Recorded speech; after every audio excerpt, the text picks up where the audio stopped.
Hello and welcome to the 41st running of the Vodafone Istanbul Marathon. We are now 3 minutes into the start of the race as the runners start across the 15 July Martyrs Bridge. We're here to usher you through the next 42 kilometres of action, and we'll be on hand to show you along the course through some of the most iconic settings in this beautiful city as we go through the only marathon that crosses 2 continents and sees some of what Istanbul has to offer. Just a brief rundown of what you can expect over the next course, say over the next 2.5 hours. This is an IAAF Gold Label race, which has been raced along these streets since 1978. Today we'll see around 37,000 runners from 106 countries taking part in various events. As you can see, the men's elite runners have kicked off already, and the favourites obviously striding out ahead of anyone. We'll see various people along the course, the 5K, the 15K, the fun run, which could see as many as 100,000 people on the streets here in Istanbul.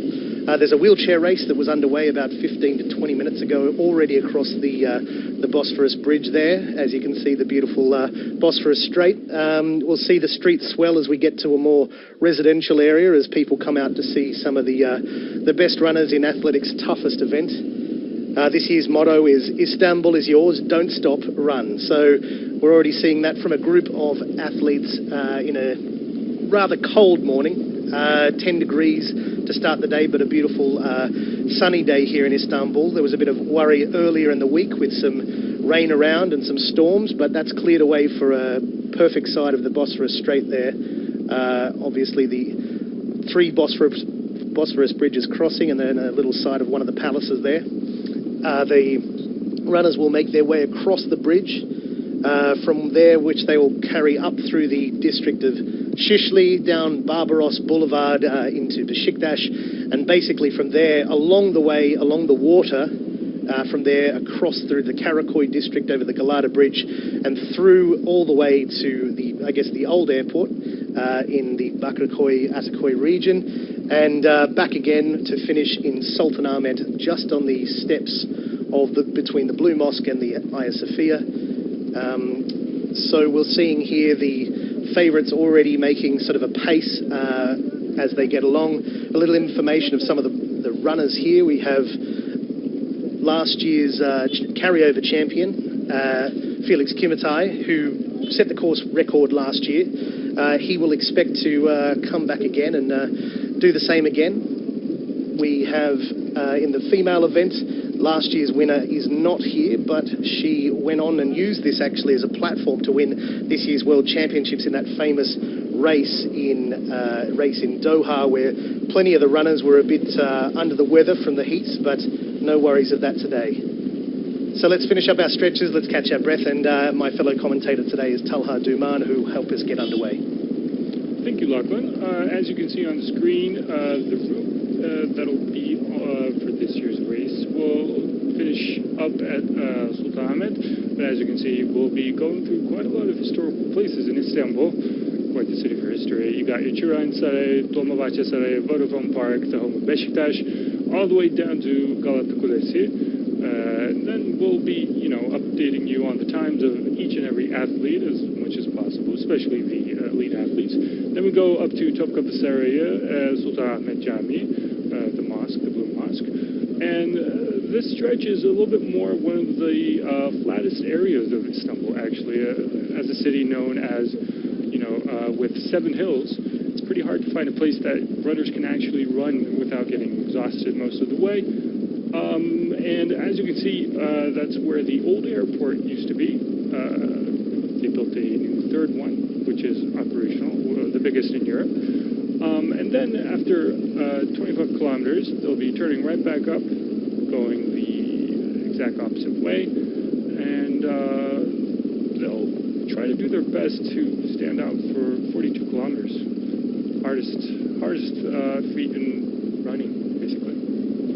Yeah, that's right. It's a real tactical game early on to set your pace and try to maintain your energy throughout. They don't want to set off a pace they can't maintain, and the pursuits of Eliud Kipchoge recently trying to get across the 2-hour mark is a testament to that the pace they'll have to set and pace they'll have to maintain, they'll have to keep their energy as they get water and energy along the way. as we're seeing them, you know, we'll see the split times as they separate themselves between the pack, and as they grow from there, they're now just heading on a bit of an incline. Now, there's an interesting element to this, that they will run uphill slightly at the start as they sort of, I guess, set their pace and start to go, but then they will head downhill as a way of equalising that. There's a bit of a rule there from the IAAF that you can't have too much of an incline or too much of a decline. They think it's a bit of an easy task if the runners are running downhill the whole time. So these guys will head up.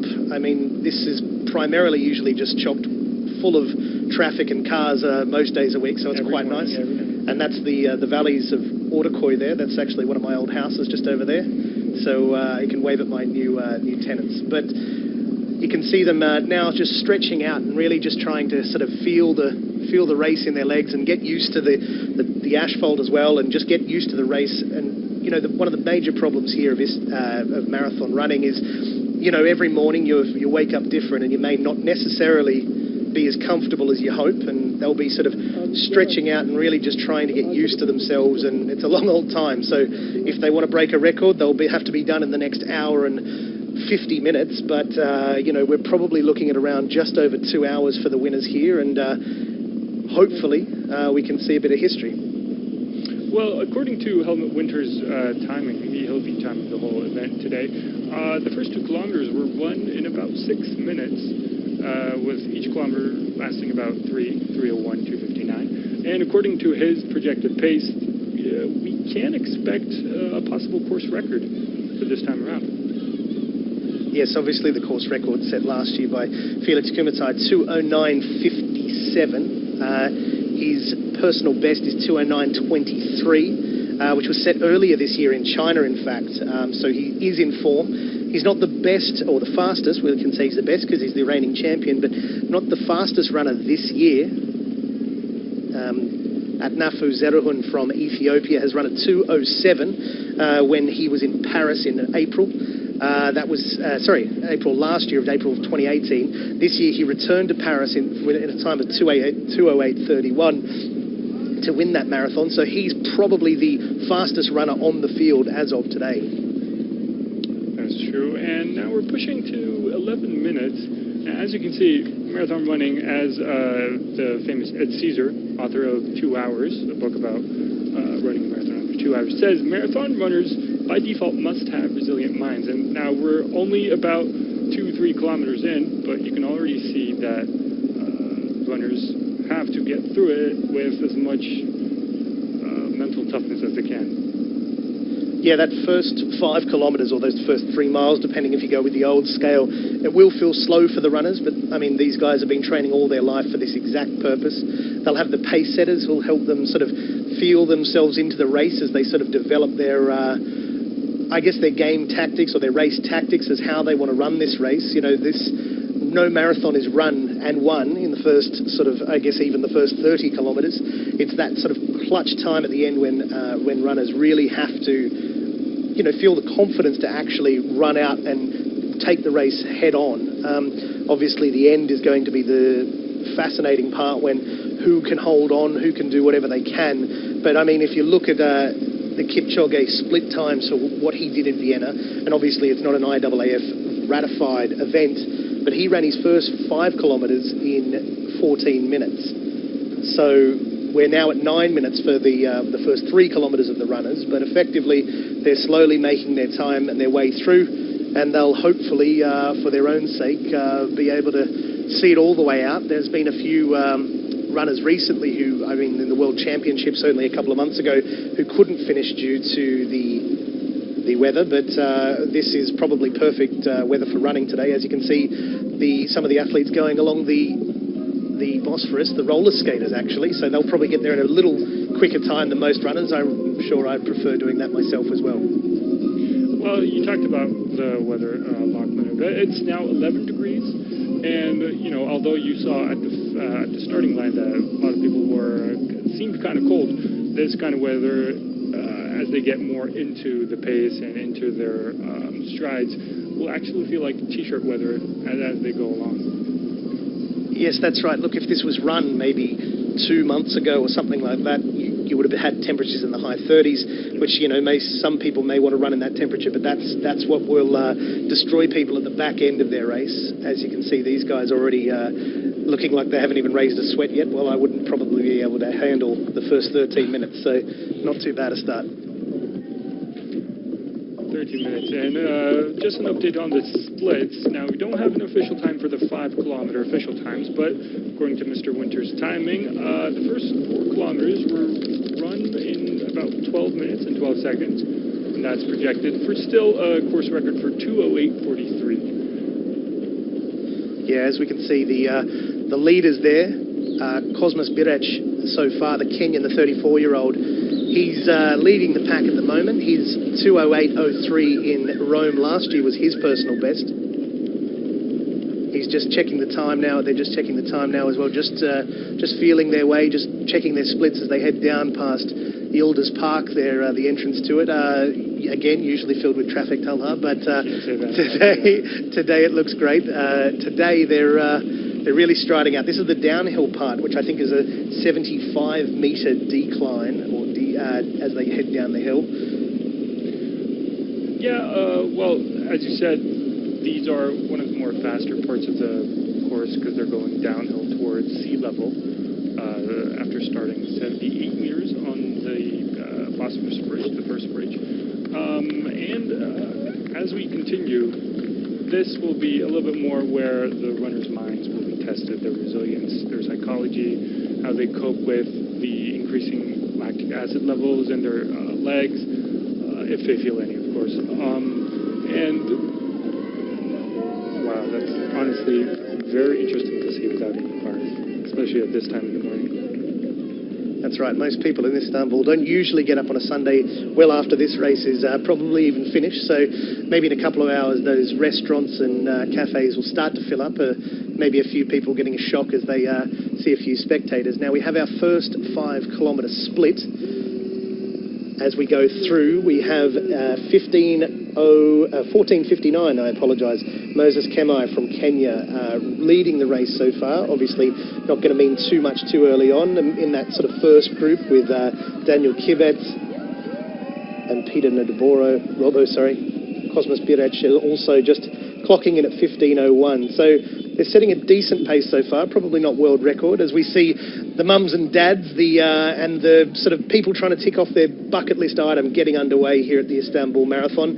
I know a few of our friends, Talha, have set off this morning, and some maybe not as well trained as your Felix Kumatais, but they're doing their very best, and, you know, heaven loves a trier. So as they kick off, these people have been training all the way through the winter, the summer, just to get one bite at such an iconic marathon. Expected, as I said earlier, over 100,000 people on the streets today of all different shapes and sizes. So that's the main thing, is people just getting out and enjoying themselves. Ekrem İmamoğlu, the mayor of Istanbul, has wished success to all the athletes, and he'll be hoping that he can get a world record on his hands, because this would make something special. It may not happen. The 15Kers probably finishing about the same time as some of these lead runners in the marathon will finish as well. So good luck to them all. Well, as you said, you know, on one side we have the 42K, on the other we have 15K. The course is relatively the same up until that point. And, I mean, in terms of a marathon like this, where, you know, people that live in Istanbul only get one chance every year to cross the Bosphorus Bridge on foot, either running or walking, it's really spectacular to see, especially with those scenes on the right there. That's right. The view you get, seen it many times from taxis and cars away across the bridge, you get to see effectively down to Sultanahmet, where we are right now, where you get to see, you know, your Topkapi Palaces, all the way down the Maiden's Tower, sitting in the middle of the water there, both sides, both Europe and Asia. It's a once-in-a-lifetime experience for a lot of these runners who have come from across the world. I think we've got over 100 countries represented today, 4,000 running the 42K, and thousands more running the 15K and the fun run. People just really just getting out in their streets to see what they can see. You know, you see all the way down, if you follow those waters down to the south, you get down to the Greek islands, up to the north you get to Crimea. So not only just a beautiful sight, but also the history and the iconic sculptures and structures that we see along the way. what's even more amazing is that, you know, even though on one side we're watching elite runners trying to set paces worthy of Olympic contention, but at the same time, you know, it doesn't really matter if you're elite or not. This is a journey.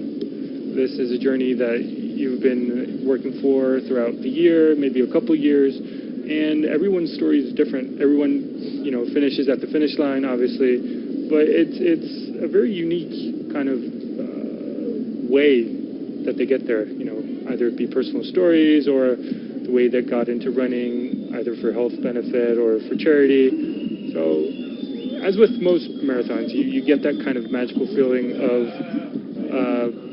people doing this for a certain reason, and that kind of gets you to watch it. That's exactly it. Look, we've seen some stories of runners coming from Scotland to raise money for, you know, such an iconic marathon, to raise money for their local community so they can help with the excavation of historical sites in northern Scotland. I've been reading that on the internet. We're seeing people moving from around the world trying to just see something special.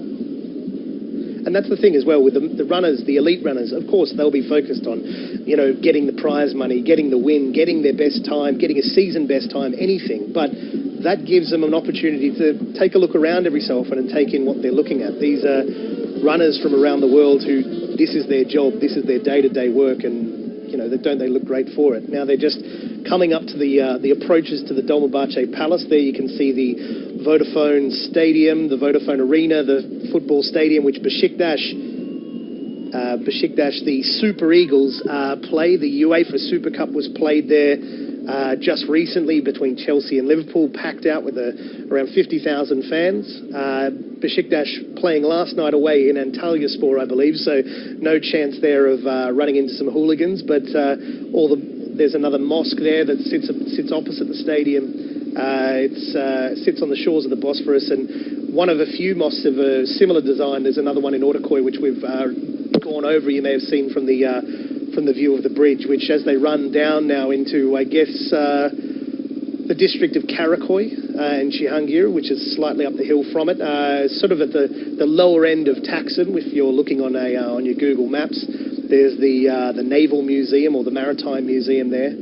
As they head along, that's a new production or new construction, of the Kabatash ferry terminal there, which will, I think, it's supposed to look like a sea eagle or a seafaring bird. Let's call it. That's what they've been saying.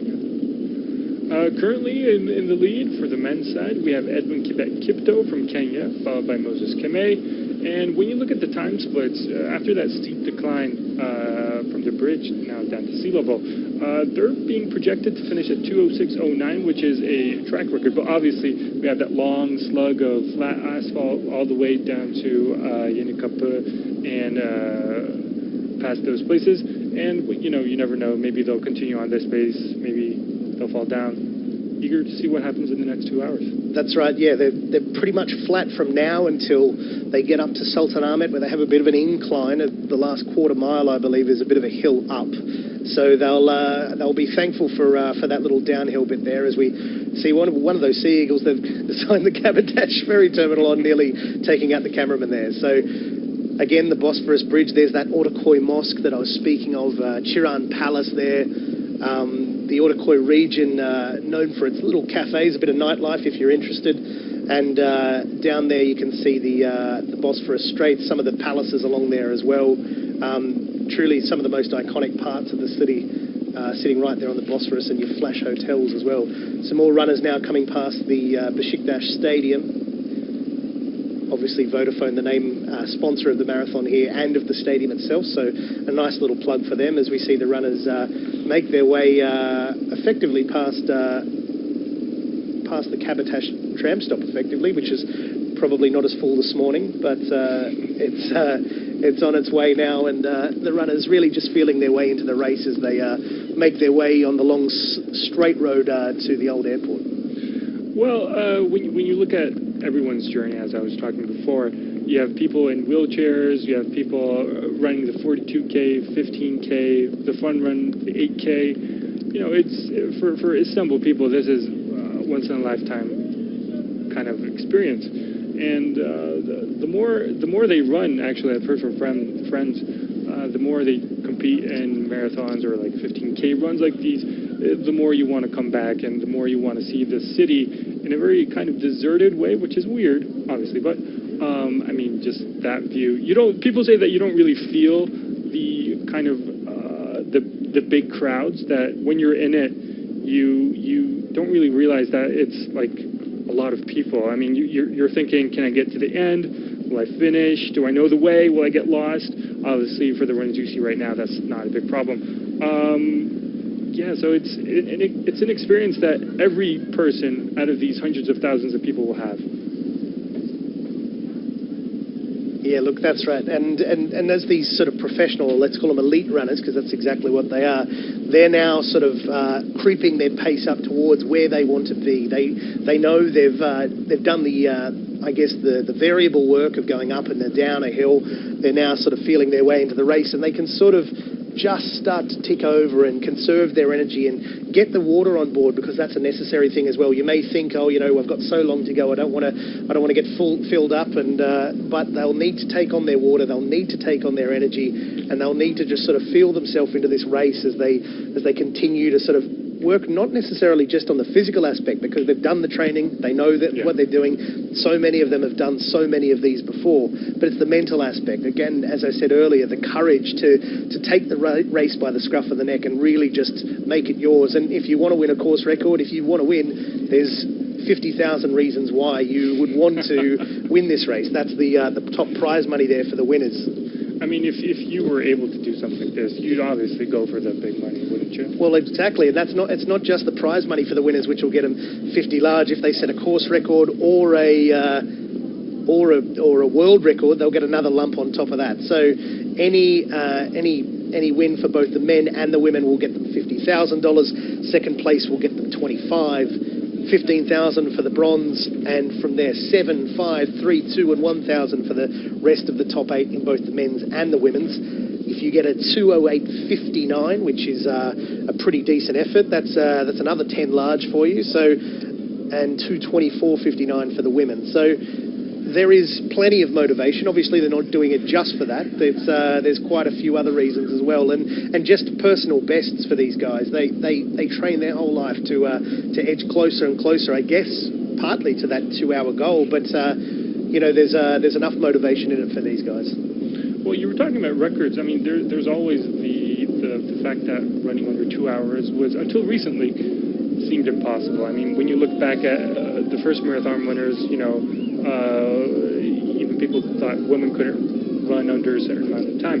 They've been doing that. With the example of Kipchoge, he's done a marathon under 2 hours. So, he hasn't done it under official terms, obviously, but still, 2 hours is 2 hours. And again, to quote Ed Caesar, I mean, the fact that the current world record is 2:01.39 for runners, that 1 minute and 39 time is, for most it seems like a long commercial break. It could even be like the time you soft boil an egg. I mean, for them, 1:39 is a lifetime.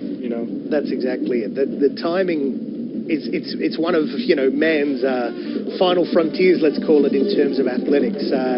We have the 4-minute mile that was Roger Bannister's a long time ago. We had the 10-second 100, which was broken in the 60s, and this is the one that's really held out for such a long time. Obviously, Kipchoge, as I said earlier, his world record time of 1:59.40 has not been ratified officially by the IAAF due to a little bit of assistance, let's call it, by Pacemakers, a few laser lights helping him along the way. But effectively, man has broken through that, and of course that's going to be a helping hand for these runners as they make their way now onto the Galata Bridge. Obviously, the Galata Bridge is one of the more significant sites, not only for those keen tourists, but also those keen on a fish sandwich, well known for its fishermen in the area. The seagulls are probably the most regular beneficiaries of the odd fish sandwich. And as we head over into the old city now, some of the most iconic shots there, I know for me, I'll never forget the first time I saw the Istanbul ferries pulling out of Eminönü stop there. It's an absolute sight to behold as they head across the Galata Bridge. And Talar, tell us a little bit about the bridge, mate. Well, as you were saying, in every inch of Istanbul there's history. I mean, the Galata Bridge as most would know, people that live in Istanbul, was built in the 19th century, and it still stands until today. I mean, you have world-class runners running through it, running on it. It was, as told, built in the 19th century. It's been featured in Turkish literature, theater, poetry, novels. So it's not only for the marathon that it gets, realized, but for ages, for centuries, it's been one of the forefronts of what Istanbul really is. One of the parts of Istanbul that, makes it Istanbul. That makes sense. That's right, yeah. Look, they'll have to watch out as well. Maybe some of those old fishermen will be a bit angry that they've missed out on their fishing spot. And October and November is a huge time for catching the bluefish coming down the Bosphorus Strait there. So the guys will be missing out on their Sunday morning fishing ritual, but they get a sight of a different kind. A couple of world-class athletes dotting past their usual fishing spot. But, as with marathon running, we're not really sure if they would know them. That's exactly it. We were talking about the world record just now, not to burn out topics too quick, but a long time to go yet, Tala. Yeah, we still have 2 hours. Again, you can see Eminönü right there, one of the more famous squares in Istanbul. Gets really packed during weekends, especially. That's right. The Spice Bazaar just in there behind the Eminönü district. If you're looking for a nice Turkish delight, that's the place to be. I've been recommended a few great places by a few locals. So, again, the Bosphorus Bridge there, the fun runners might need a bit of that Turkish delight later on as they run out of a bit of energy. Well, something interesting you just saw there. The sides of the bridge were squared off. That's so when most people go on the run for the marathon in the first couple of years, they saw people, especially with the invent of selfies and whatever, they saw people stopping on the bridge and taking selfies. So that's why it's barged off.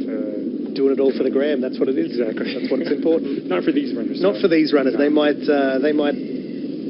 do it afterwards, maybe with a gold medal around their necks. But these guys just have no time but to run. That's what they're made for. They're machines. Whatever they can do. A lot of these runners, if you read the mythology of Kenyan and Ethiopian, East African running, is a lot of these guys don't even need the shoes. This woman's got a set of fluffy ears on. I don't know if that's going to break a world record, but whatever gets you over the line, I guess. Again, magnificent kind of views. That's the Topkapi Palace. That's right. The palace that was constructed after the Ottoman Empire conquered Constantinople, now known as Istanbul. And I see the runners getting that water we talked about. One of the most important part of the race is, actually keeping after yourself. At about 10 kilometers in now, they're projected, with Fetene Alamu Regasa in the lead, they're projected to finish at about 2:07:22. But we'll see. That keeps changing on. There's the Vodafone Park again. Obviously, I think Turkey recently won a game over, I believe it was Andorra or Moldova. One of the two in their Euro qualifying group. Next month they'll take on Iceland at the Galatasaray Stadium, which is up the northern part of the city. And if they win that, they'll be through to next year's European Championships. So that'll put people back out on the streets. And I don't know if they'll be running that night, but we'll see how we go. There's the Topkapi Palace, as you said, Talar, another one of Istanbul's most famous tourist sites. All sorts of goods and chattels in the museum there, and also a great view again for your selfies if you're trying to get one of those. But I know you've been guilty of a few of those in your time, Talar. Just a couple. There's the Bosphorus Strait, as you see the Asian side over the other side, the Karakoy area, another great area for, let's say, a night out, a good fish sandwich down by the water as you sort of watch the world go by and the sunset behind Sultanahmet, one of the most iconic shots in the city. Now we're starting to see some of the Turkish athletes get over the line, and we're seeing primarily the males, Hussein Can, Beki Karayel, making their way across the course. Now, Turkish athletes haven't won this race for a while. Obviously, the first couple of years they were running and hoping for the best, but the usual way it is in global marathons now, that you have your heavyweights, let's call them, the Ethiopians, the Kenyans, Eastern African athletes that are running and setting world records, both in the men's and the women's. It's truly amazing. I mean, to touch on the Turkish aspect of things, as we see the Turkish flag in the picture there, the first foreigner to actually win it was Ian Thompson back in 1983, and the last Turkish athlete to win was Serap Aktaş, who was an Olympic runner who competed for Turkey in various Olympic Games, 1996 and 2000, but wasn't able to win a medal. So since 1994, no Turkish winners. That's right, but look, if we have a quick little look there, we see again some of the Constantinople walls as the guys make their way around the Bosphorus there. Amazingly, you'll never believe it, but they're still there since the 1400s when they were built back in the days of the Crusades. So every inch of this city has a bit of history. I don't know how they get their construction work done, but every time they dig up, they find a new century, a new civilization. It's incredible to see. And I'm sure these guys will be having a look around every so often as they try and sort of also enjoy themselves as opposed to just making their way and not even looking at it. Again, when we look at the splits with especially with the elite runners on our screen right now, they're still projected to finish under the course record, which was, as we should remind you, 2:09:57, currently projected for 2:07:50. So with this flat area, if they keep their pace, we could see back-to-back years of back-to-back records for the track. That's it. There's another city shot there for you. A couple of ferries making their way under the bridge as there's the Karakoy region of the city, down the Golden Horn, the old site, I guess the Galata Bridge is the old site of where they used to keep the chains across so the boats couldn't get through. Yes. Another historical tidbit for you there. The Golden Horn running down to the area of Hullage, the Transport Museum down there, quite a little site for if you're a bit of a car nerd. There's quite a few things down there, a couple of aeroplanes, good for a little Sunday afternoon. Maybe after the race, me and you can go down there, Talha. Yeah, why not? I mean, in Istanbul, you have everything. I mean, with a city full of 20 million people unofficially, there's everything for everyone. And especially for these elite runners, I think there could be a world record on the books today. Well, let's hope so. We can only hope. Not to speak early, yeah. Yes, a little bit early. I don't know if you're going to run out by 42 kilometres. Maybe you'll be asleep under the desk. Let's see.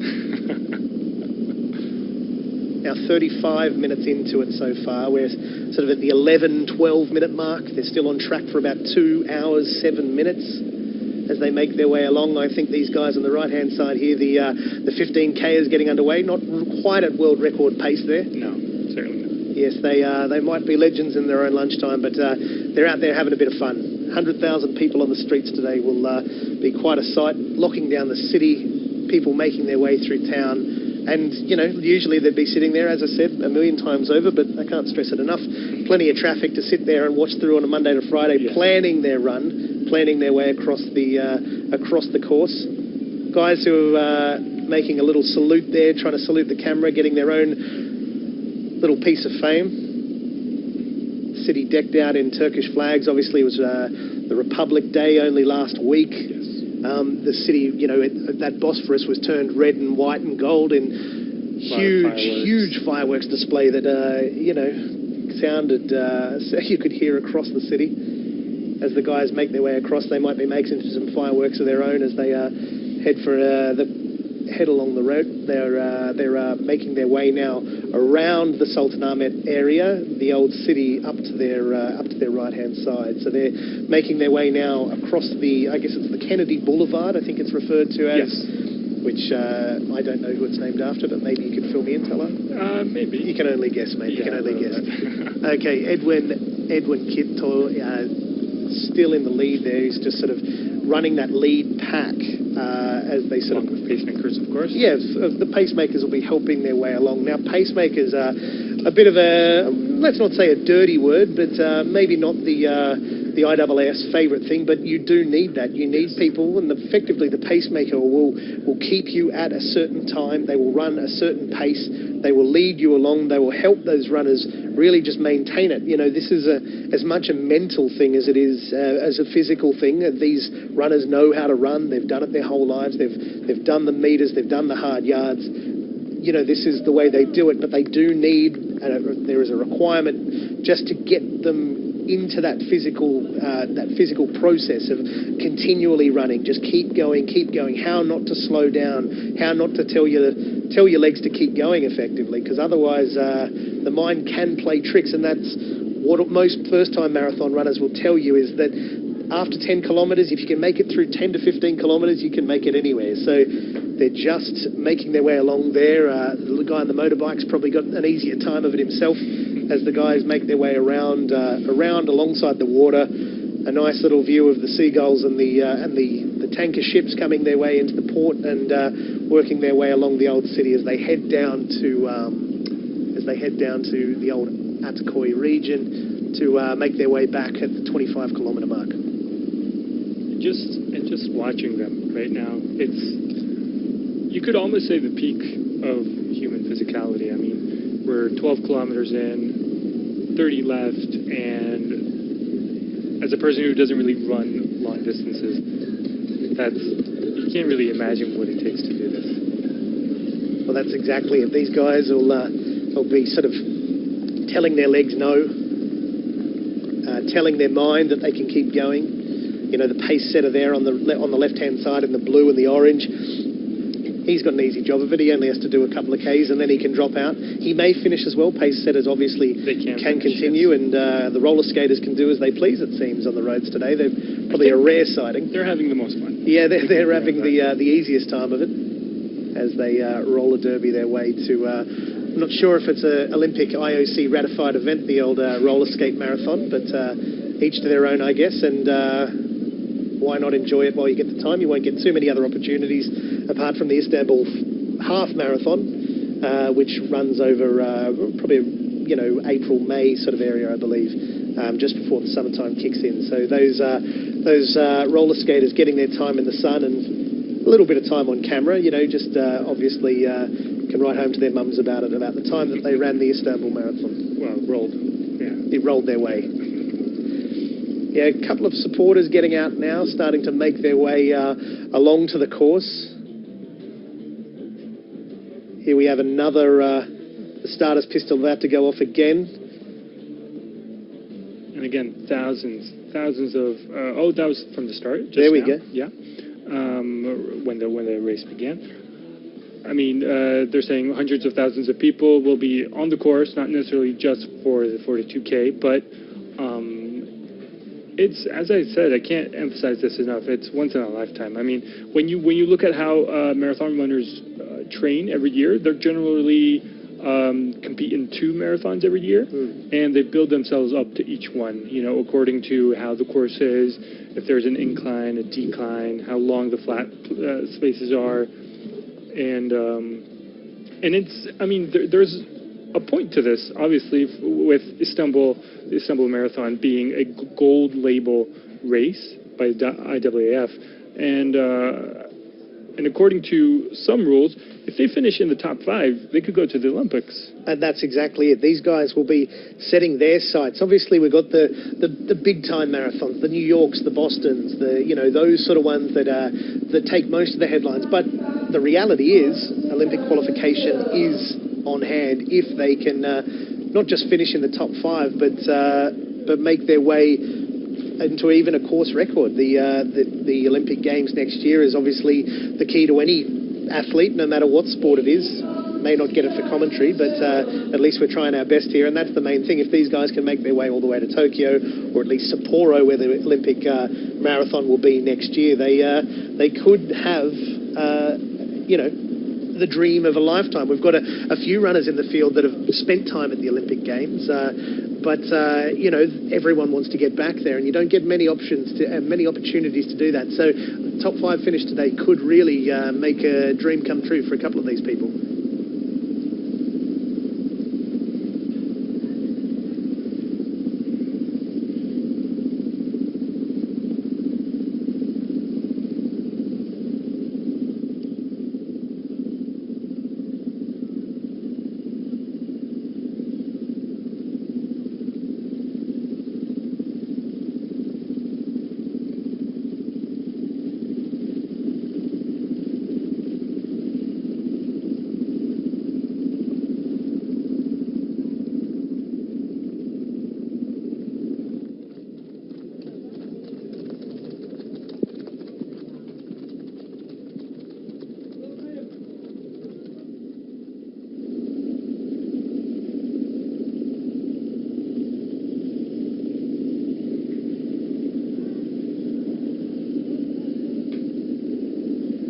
as we can see, the Galata Bridge. Most of the 15K runners are probably making their way through. Yeah, getting their way down there now. Now, a little update on the women's race. They're a little bit behind the men's, but that doesn't make them any less significant, obviously. You've got some world-class athletes.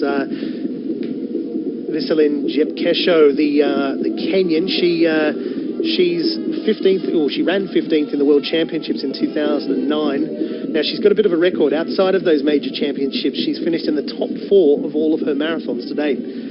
Now, she contested at the World Champs 5 weeks ago, or a couple of weeks ago, I apologise, finishing 15th in about 2 hours, 46 minutes, 38 seconds. So she may not be at her freshest on Sunday. And as you said earlier, Talha, the 2 marathons a year they try and sort of put into their legs.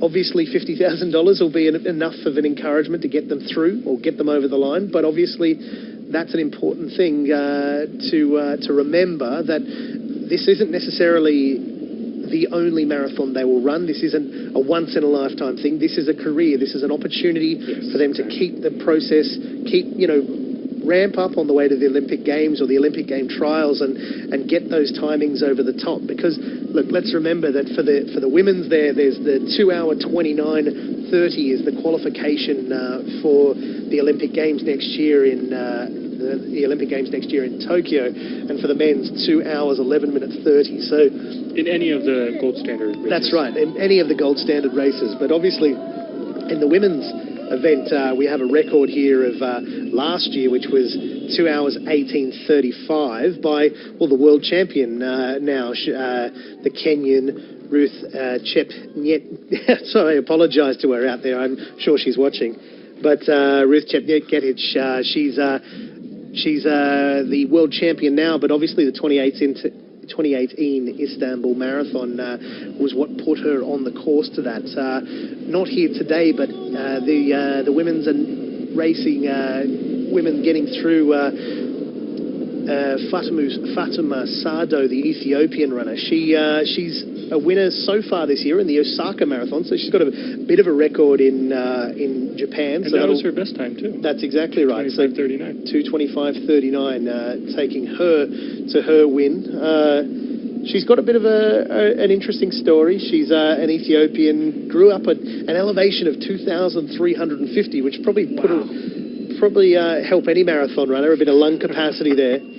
Encouraged to run, encouraged to move to Addis Ababa, the capital there, and her career helping her out there. An absolute gem of a site there, the Hagia Sophia, the iconic, I guess the icon of Istanbul. It's in the local government's emblem. It's everywhere. It's one of the true sights of the world, probably one of the 7 wonders of the ancient world at least. And the runners probably won't get too much time to have a look, but maybe afterwards they can. Maybe we can sort them out with a free ticket. Well, they finish here, right, on the Hagia Sophia and against Sultan Ahmed, the Blue Mosque, and in about 90 minutes or so. That's right. We may see them. We may see them, and they may see Hagia Sophia. That's right, and those sort of things would really spur them on as they come up that hill through the Gulhane area, Sikeji, up the hill to Sultan Ahmed, just to really drive them over the top. Those iconic sites that give them a spur, that give them that last little push. They know that once they get to that site, that's the finish line. They're just on the home straight from there, a couple of 100 metres to go from there, and they can drive them over the top. So not only is it iconic for the millions of people that come to Istanbul every year, but iconic for these guys in the fact that they know once they get there, they're a couple of 100 metres away as they run down the last straight, which is in the old Hippodrome. No horses here today, but the old Hippodrome, which is another iconic scene, the Egyptian obelisk, as you said, the Blue Mosque. These are the things they'll be running toward at the end. So again, obviously iconic. Tourists love it. Thousands or millions of tourists a year. I've been there myself nearly 10 times in my life. So it is one of the beautiful sights, and maybe not so beautiful, but equally as effective as the roads of Istanbul, which obviously improving all the time.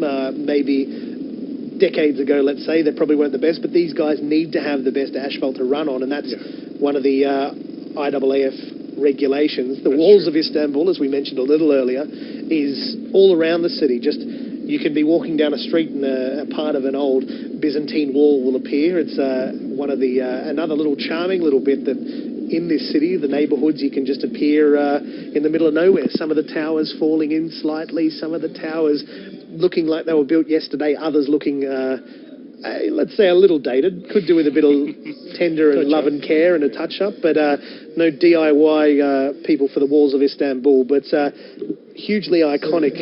I think some people even living in there because they love it so much. So it's one of the sights of the city. Well, as the runners get a little bit more water into their system, let's talk a little bit about that standard you were talking about of the roads, of the asphalt, and how the IAAF wants specific standards for their gold races, their gold class races. I mean, first and foremost, obviously, as you can see, it needs to be closed to traffic.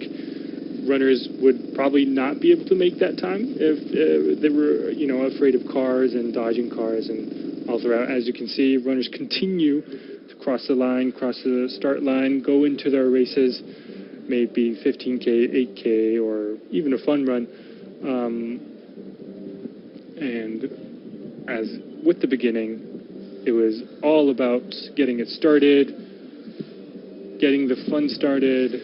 Yeah, the Turkish flag is obviously pretty present across the city. You can see it everywhere, but a few more thousand there of really getting a bit of national pride in, because it is a way to show off their city and show off where they live and show the world that some of the bad press that's been about here recently doesn't necessarily affect the people who live here day to day, and this is their city. And I've noticed every time I'm in this city how proud the people are of where they're from, and they love to show it off. They love to show people what they can offer, you know, whether it be hospitality, whether it's you know, food, tea, coffee, everything. They have their own version and they want to show it off. So this is the opportunity for those guys not only to show it off, to bring some friends from across the world and say, you know, let's have a little walk along the Bosphorus and maybe get a bit of a sweat on as well.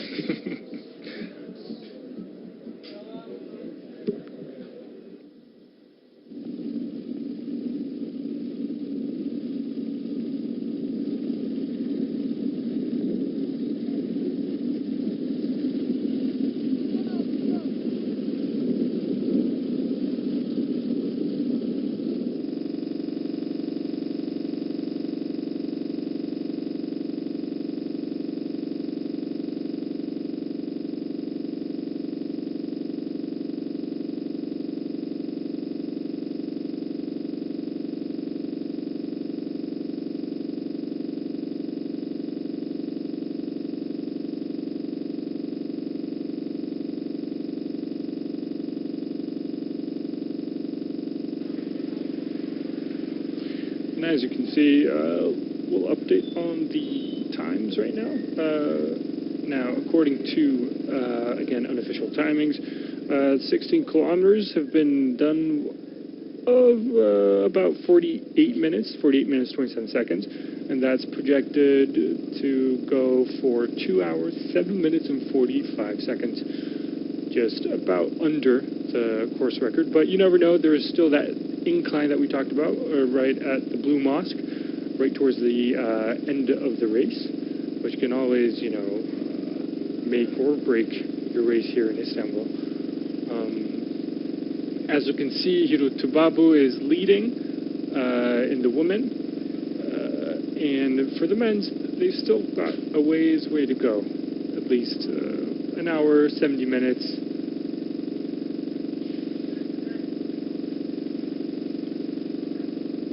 Yeah, and obviously for that course record holder, Felix Trivet, the winner from last year, he'll sort of be feeling his way into the race, and he'll obviously know it very well, having won it twice. Getting into form as well. The 30-year-old winning the Dongyin Marathon in China earlier this year in 2 hours, 9 minutes and 23 seconds, taking more than half a minute off his previous best, which he actually set here. So he's not necessarily the fastest this year, but a little bit of experience and a little bit of fun, knowing the course and maybe knowing a little few tricks of the trade, a few hacks to get over the top of his rivals there, and really just sort of push it through and see where he can end up. But you know, we can see the runners now just taking on a bit more water as they as they try their best to get through the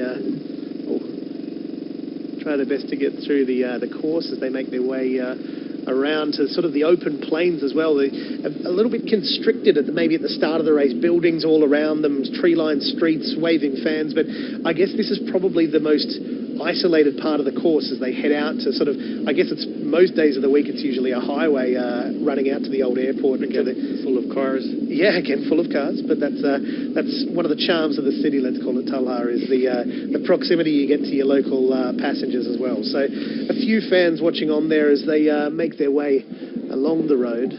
Well, you talked about this part of the course being a little bit more isolated than the rest with, not a lot of fan interaction, whatever.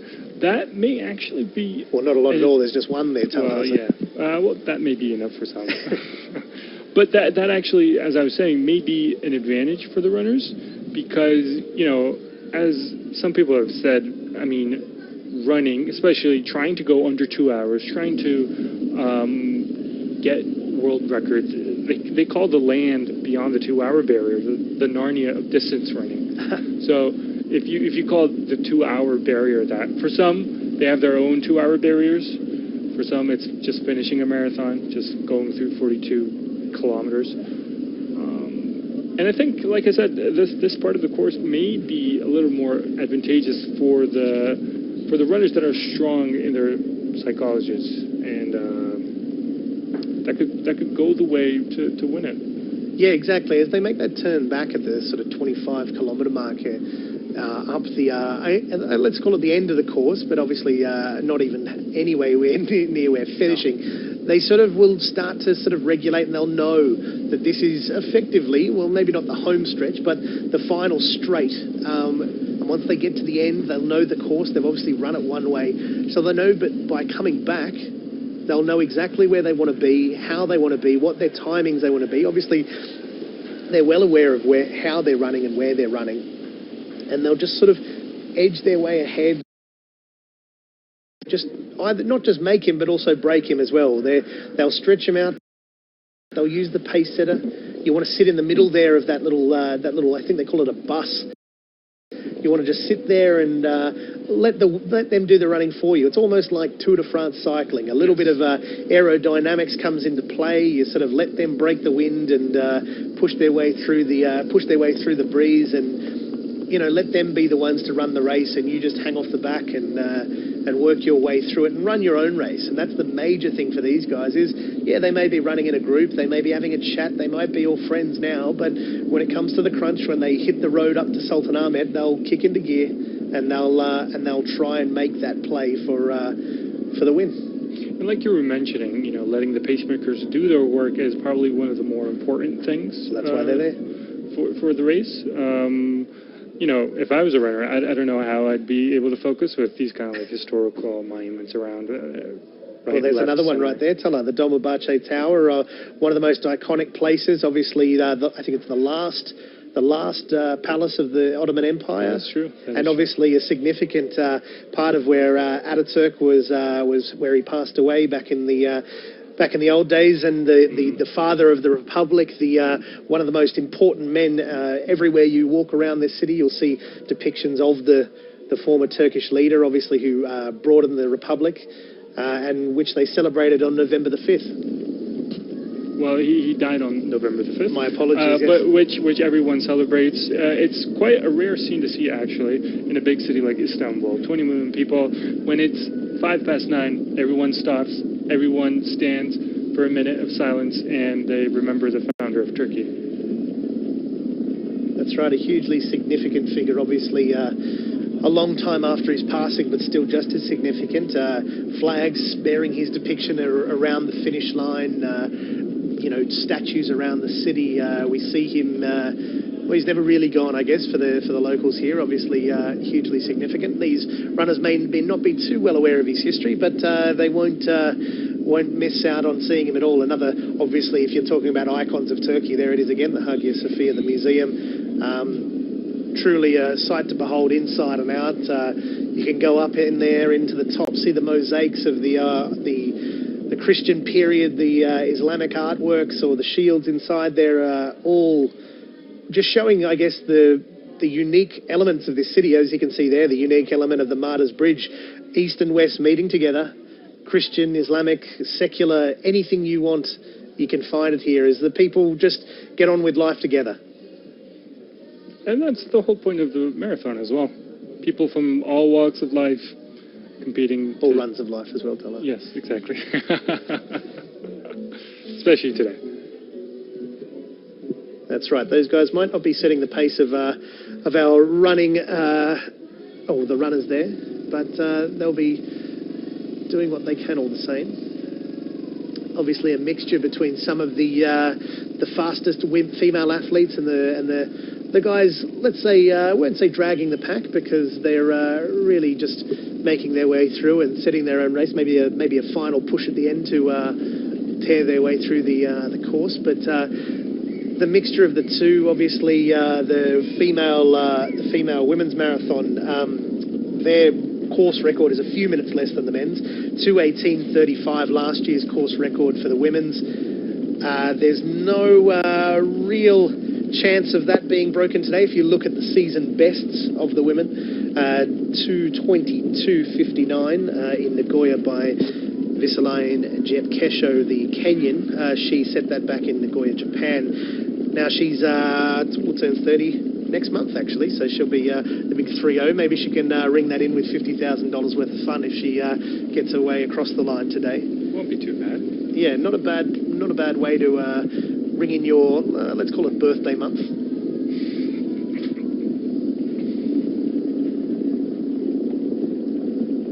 As we see here at Tibibo in the screen right now, his personal best was in Shanghai back in 2017, running a 2:23:35, and this year his best was 2:24:05 in Seoul. And so you never know, he may be able to, ramp up his personal best, try to finish a little faster, but doing that would mean doing a course record as well. So in the current pace, it's looking like they're on for 2:07:45.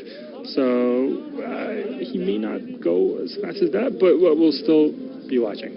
Yeah, and they've just kicked past the hour mark now. The hour mark, obviously, halfway if you're Eliud Kipchoge, I guess. I guess so, yeah. Yeah, he'll probably be into his second half now. Obviously, the significance of him breaking that 2 hours has changed the face of the sport. It's really kicked up interest again in marathon running. Obviously, the first marathon, pretty significant in itself back in the old ancient Greek times. But the marathon running that continues now to happen, it's now coming back to a bit of a feature event. Obviously, the most significant in terms of distance, the most significant in terms of, I guess, the human struggle of running, as we see some of the guys getting together with some of the wheelchair racers. Obviously, these guys are making their way across. They started about 15 minutes earlier to make through the course. They should be finishing up in not too long, I guess, the front runners. But these guys, as they're making their way back down, a couple of cyclists in there as well. I don't know if they're even part of it, just having a bit of fun. As they make their way, they're now about 20 kilometres in for where they want to be. They'll be getting a little faster. They'll look around to latch onto a few people. There might be a few tough spells where a bit of lactic acid build up, just even a bit hungry even. Who knows? A bit thirsty. Just making their way through the course. It's one of the hardest parts of the race, because you've got so long left to go as you sort of hit halfway. You know how far you've run. But you know that if you get over that next period, you'll have to sort of be aware and just maintain that pace and keep going. It'll get more difficult if you try and run faster. You can't run through it and just think, I just want to get this over with. You just have to maintain that pace. It's about process and procession. A little breakaway there as well, just trying to rattle the cage a bit and try and sort of see where it goes, and running past some of the new hotels there, I guess around the Zeytinburnu area. A real huge new development in this part of the city as the old airport, or Ataturk Airport, moves to its new location. It's really opened up that district of the city. Huge developments going in, huge apartment buildings of all types, a couple of ferry ports as well, and really changing the face of the city as more and more people come to this fantastic city. You can't blame it with the weather like today. It may be November, it may be cold. I'm sure other parts of the world will be rainy, or other parts of Europe will be rainy and a bit damp. But Istanbul's put on a bit of a day for us as well. I mean, talking about that string of that thought of 2 hours of that physical feat that Kipchoge obviously passed by. I mean, I don't think that only changes this sport, running. It changes every kind of sport, showing that, you know, the physical limit isn't always the limit. And, you know, as they say, you know, as humans, we're hardwired to discover new ways to challenge ourselves. And it's not only in running. I mean, this could have an effect in basketball, American football, football. I mean, you see Tom Brady of the New England Patriots in the NFL pushing 45. I mean, he wants to play into his 45. So, which is interesting. I mean, the more sports advance, the more science gets involved with sports. I think is there a limit? Well, that's the thing. The Kipchoge effect is effectively telling us that, you know, sport's developing. If you look at the 1896, the start of the modern Olympics, you'll see the 100-metre time, which probably I could maybe push or maybe at least make the final. But nowadays, you're seeing, you know, can we push beyond Usain Bolt? Some people say we're almost at our limit of human performance. The amount of science that goes into this, the amount of you know, physical training, dietitians, nutritionists, people that just want to get that slight 1% every single time. That's how they keep, you know, that's how people keep interested, the human pursuit for betterment. That's why we landed on the moon. That's why we do this. That's why we do that. That's why we run. We want to see how much better we can get. And these guys can push and push and push because, you know, one day we will hit a point where we can't get better. But I don't think we're anywhere near that yet. As these guys sort of make their way along, they may not think that they can run 2 hours or sub 2 hours, but they are running what they can. I think these guys are more than used to running for more than 2 hours. That's exactly it. I mean, we're talking about limits. Right now, Istanbul's about 14 degrees Celsius. You know, a little cold for some, especially for you coming from Australia, I guess. But you know, to do your best, you have to have, you know, everything has to go exactly right. You have to have the best marathoners. You have to have, you know, the best pacemakers. They have to be on their day. I mean, you know, if it's too hot, too cold, too windy, too rainy, if the pacers aren't good, then that's a race done. That's a world record gone. And that's course it. Record gone. That's the Kipchoge effect as well. In Vienna, he was required, or at least he wasn't required, but he had so much assistance, and that's part of the IAAF's reasoning for not ratifying the sub 2 hour marathon is hugely significant. The greatest probably marathon runner of our time. Maybe there's someone else, maybe they'll surprise us today, but he is the greatest of his kind, and he needed everything his own way, including, it's not just, you know, pace setters and quality of, it's the track was chosen, potholes were filled in around the city, everything was changed just for that perfect day. Even there was a floating calendar date of when they would actually be able to run the race, and that was all put down just so we could see this one man break 2 hours. And it is changing the sport, even down to the shoes that they run. Nike getting so heavily involved in the way they run things. The Nike Vaporfly, the shoe companies. It's now an arms race effectively between the major creators of athletic shoes. It'll change the sport because that's what that competition drives, is something new every time. And the track and field guys may say they might regulate shoes more, and that may change the way things are going, but that won't stop universities, that won't stop people from trying to break that marathon time and break it down even further as the pace setters lead everyone out and try and maintain that pace as we go through. As you said, technology plays a big part. I mean, it's not like these runners are wearing your normal conventional Adidas's or Nikes or Under Armours or any kind of brand. It goes hand to hand. I mean, if you want people to improve, you need room to let them improve. Like when you look at swimming, when you look at Michael Phelps, you know, if I remember correctly, they had specific swimwear that when they wore that, they were faster.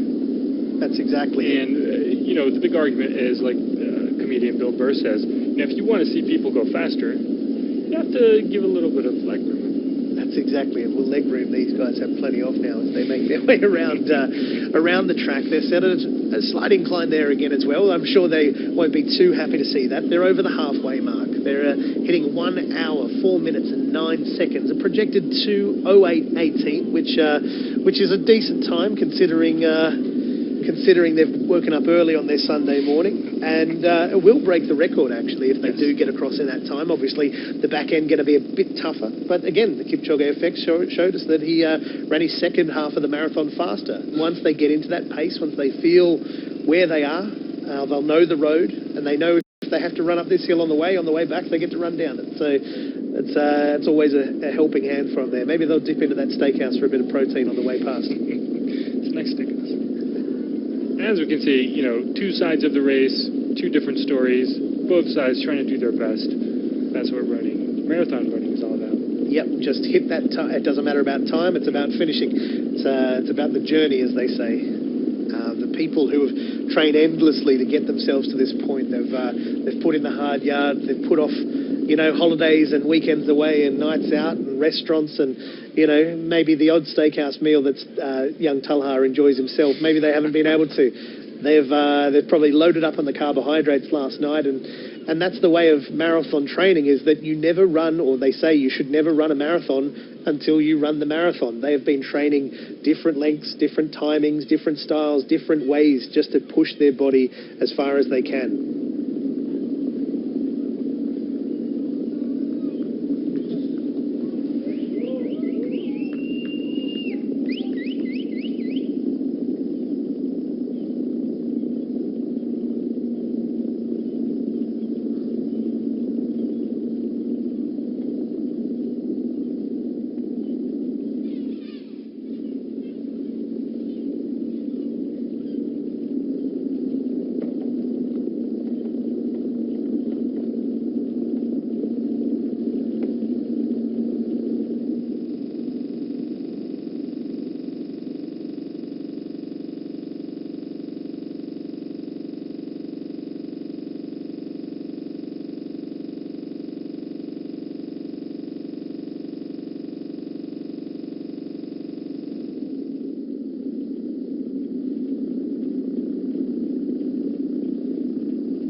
And again, very amazing sights in Istanbul with the Ataköy Marina.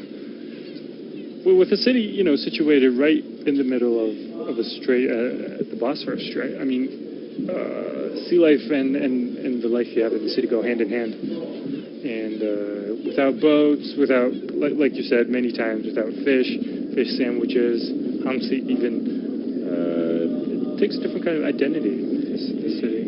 Well, yeah, the recent boom of the mussels and rice trade has certainly helped a few shop owners out. The Beşiktaş area, famous for that in particular. They're really making sure that they can make plenty of money. The old mussels and rice is good after a late night snack, or now it's becoming during the day by the bucketful.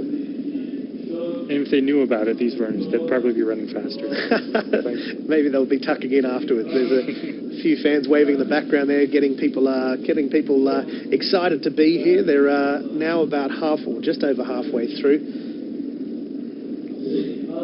And projected for 2:08.26 unofficially, according to Mr. Helmut Winter's stats. And as you can see on the left bottom corner, it says Turkish Çocuklar için Koş, which means run for the children. As with most marathons, there will be charities. People are running for charities, and some are running for the kids, for the benefit of kids, for kids that have been orphaned or don't have families, and you know, just for people to be educated better in a country like this. That's right. Last year they collected around 12 million Turkish lira in donations, and this year they're expecting to hit 15 million for this. And, you know, people running for a lot of different reasons. Actually, Başakşehir footballer Gökhan Inler, he'll be competing in the 15K category for his sport and education charity, so they're raising a bit of money. So, you know, a few people can be a little happier in their life, and if running can help that, obviously Gökhan Inler's had a fantastic football career and playing now in the Turkish league. He's trying to do his part as well. Maybe he's pulled up quite well after their match this week. As we can see with the calculations right now, Peter Kwemu Ndorobo from Kenya is on the mark for 1:04.12. That was obviously a couple kilometers ago before their every 5 kilometer timings. But for right now, they're going on good pace. Still on track to beat that 2:09.57 course record that last year's winner, Felix Trivet, the Kenyan runner, set. But still, you know, as we've said many times before, that last incline at Sultanahmet is a very tough one to climb. Yeah, they certainly won't be thanking the organisers for that one at the end, but, you know, it'll get them over the top. And as we've said before, I mean, the race starts 78 meters above sea level, and according to the IAAF's rules, you're not allowed to have more of a decline. You're not allowed to have a decline more of 1 kilometer per kilometer. 1 meter, sorry. 1 meter per kilometer during the race. So that means that, you know, the race shouldn't go less than 40 kilometers less than 78, which is, if my math is correct, is 36 meters above sea level. And, you know, that's why the race is ending with that incline, actually, to be able to meet certain standards that the IAAF wants, which is 38 meters for this race. And look, that sort of incline and decline will be a bit of a difference as these guys make their way along past some more wheelchair races. It's just an idea of, you know, what this sport does to the body. The body temperature of the runners rises as they sort of make their way along the course. Obviously, sitting around, you're in the mid-30s for your internal body temperature. But as your body tries to cool you down, you'll risk just the blood just getting around, just heating you up, and obviously that causes sweat for most people. Your kidneys will take a bit of a hit. Your energy production goes into overdrive. You'll be burning, I reckon they say around for these elite runners, are over 2,000 calories on this one today. So they'll definitely be tucking into a decent lunch when they're finished. As they try and change their body temperature, regulate their breathing, take on some more water, take on a bit of energy as well. The gels or the even muesli bars are even used as a slow way of releasing a bit of energy and getting glucose in, take in more oxygen as the lactic acid starts to build up in the legs and the arms, and you know, you're just going to have to keep going. Obviously, there's problems with injuries, there's rolling your ankle, even simple things like tripping over on the way is probably not for the elite athletes so much, but anything can happen on the road races. We've seen plenty of that over the years. Especially during the last few minutes of runners trying to get in front of each other, trying to get that extra yard of pace into their system and finish the race on a high. But as you said, I mean, the weather right now is, for this time of the year, relatively perfect, 16 degrees. And as Lachlan just said, I mean, the more you run, right now, they probably feel like they're in the desert. That's right, yeah. They'll take any drinks they can at the moment. Yeah, even if it is a cool 16 degrees, they'll really be burning for it. And nothing against Dubai or Doha, not a dig on them, but how do they race there as well? I mean, under those conditions. Well, exactly right. Well, we saw firsthand what happened in the World Championships. Obviously, they moved the race to late at night to try and sort of cool things down. It didn't quite do as they said. A couple of the actual competitors today, some of the women's competitors actually ran that race and didn't finish. There's a Ukrainian and Belarusian, both did not finish. Actually, I apologise. I believe the Belarusian did finish the race in Doha a couple of weeks ago. Apologies to her. But Svetlana Kudzelic, the Belarusian, finished 32nd at the World Championships. So I do apologise to her and all her fans out there. I'm sure they're watching there in Minsk. All of Belarus. Yeah, all of Belarus watching today. Yes, but the heat itself, obviously, hugely significant, massive story for athletics and the World Championships. But yeah, running those races, it's... I mean, look, some people have equated running a marathon to putting your body through a meat grinder, so it doesn't matter what it is. And there you see the guys now making their turn back. Obviously, that barricade making sure they don't run to Greece, but the guys are now turned back on themselves. They'll be making their way back through Atakoi, wrapping their way back across the seaside on their right-hand side now as they make their way towards Sultanahmet. They'll be pushing themselves, Moses, sitting maybe on top there.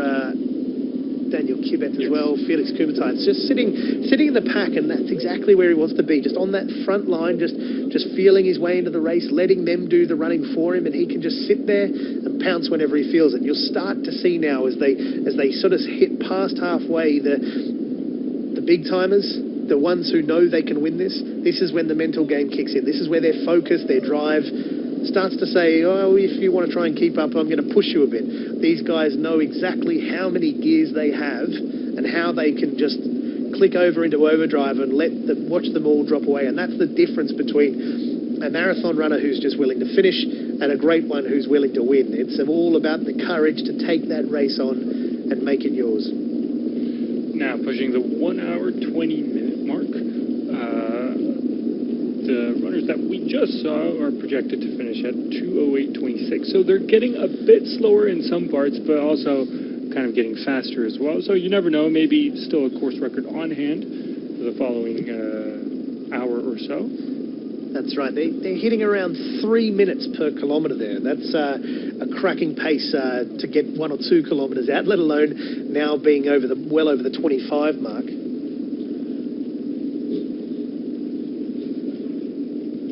An hour 20 in, they know that they've effectively broken the back of it. They're now on the downhill in, maybe not the uphill on the way past Sultanahmet, but they're on their downhill in mentally. They know that they've done the hard work and they can sort of, let's not say cruise home, because they say the last 10, 15 kilometres is the time where things get really tough. But they make or break it, yeah. That's exactly it. So they'll just be sitting in there knowing that they can just push themselves. They've done the hard work, they've done the training, and now they can sort of push their way through. There's some of those new developments that maybe they'll be looking for a bit of real estate on the way. Maybe that $50,000 can put a nice down payment on a penthouse apartment. Well, with the houses in Istanbul, I don't really know.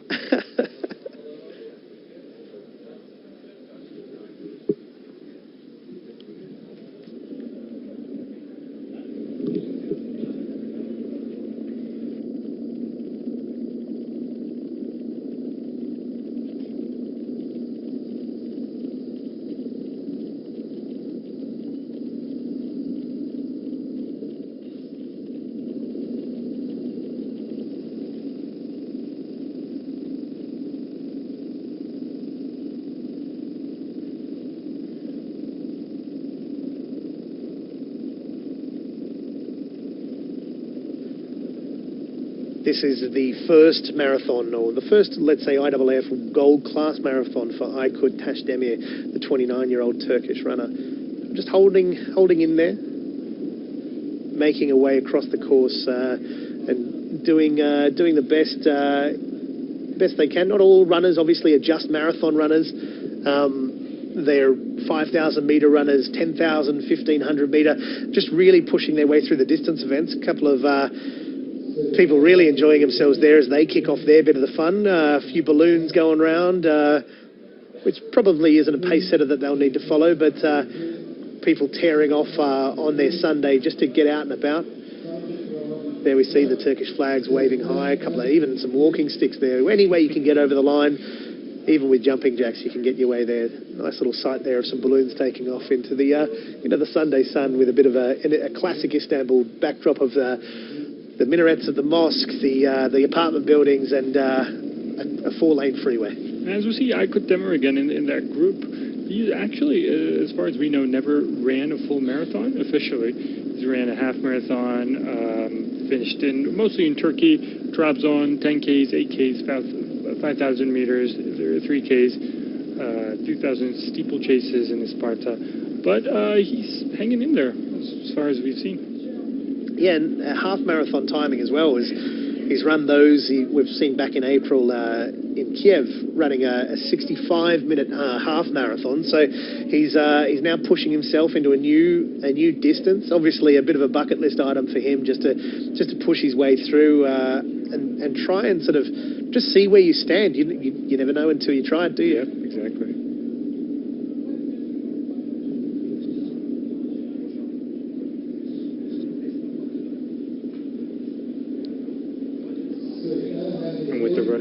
Running across the streets, it's still magical to me. I mean, I know I've said this quite a lot of times, but this is Istanbul's other face.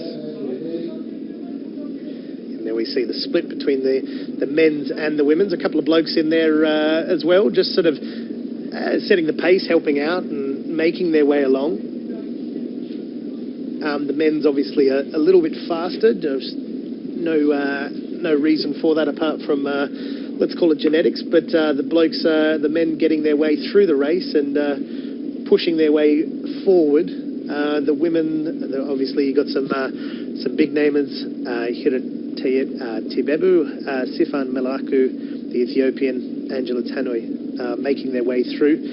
Svetlana Kudzelic, who I mentioned earlier, she's in the race, a world champion runner. And there's a few people that have made their way through, Angela Tannoy has a running sister as well, another marathon runner, so keeping it all in the family. She ran her personal best in Vienna in April, the beautiful Vienna Marathon, beautiful place for a marathon, flat, down by the river, around the Prater Park, famous for some Orson Welles movies if you're a fan, for all those Orson Welles fans out there watching a marathon on a Sunday morning.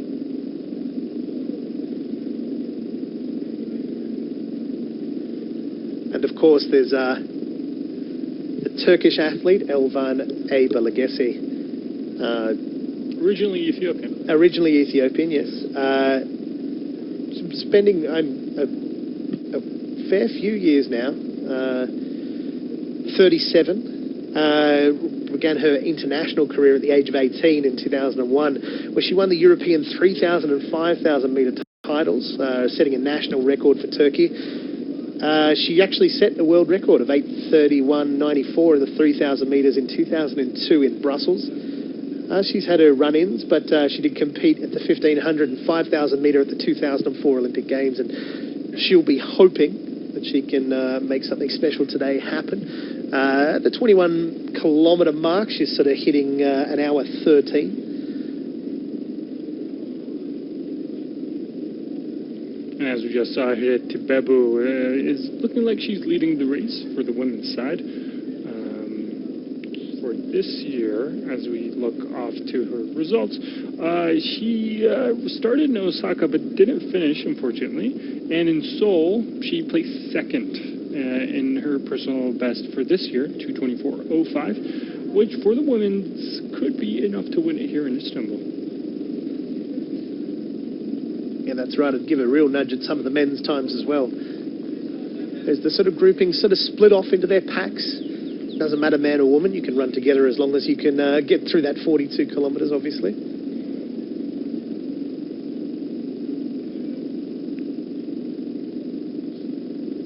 As we look at the men's, 28 kilometres behind, with an hour and 27 minutes going into the race. They ran 28 kilometers in an hour and 25:31, and that's projected to be 2:08:52. So again, you never know until that last incline at Sultanahmet towards the Blue Mosque. And as you can see, amazing pictures right now. A drone view from up top, right at the Galata Bridge. Yeah, that's right. Nice little ferry coming under there. Not bad for a little ferry trip on a Sunday morning. You see a couple of 100,000 people running along. not an everyday sight for this part of the world. And I may be biased in this, but I'd say the ferry trips in Istanbul are pretty fun. You know? Not bad. Not like from Jersey to Manhattan or anything, but still with the scenery, the history. No, it's no Staten Island ferry, but it's, you know, where else do you get to feed the seagulls? There's a bit of entertainment. Nice cup of tea and a simmer as you make your way from Europe to Asia or vice versa. Iconic sort of ferry terminal there in Katakoy as well on the Asian side, which is just, another part of the romance of the city is that maybe the runners can spend their time wisely afterwards. If they've got 50,000 in the bank, that's certainly enough on an Istanbul card to get their way across the ferries.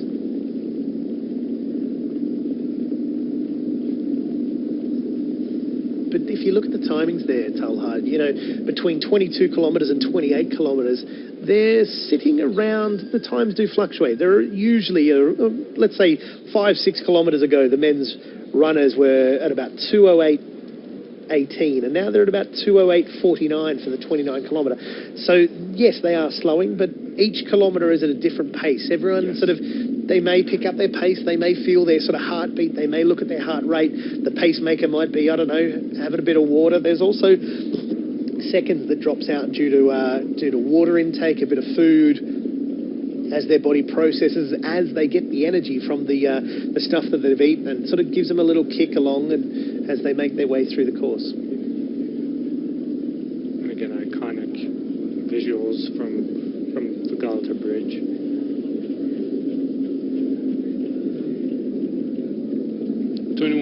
29 kilometers left behind, with 13 remaining.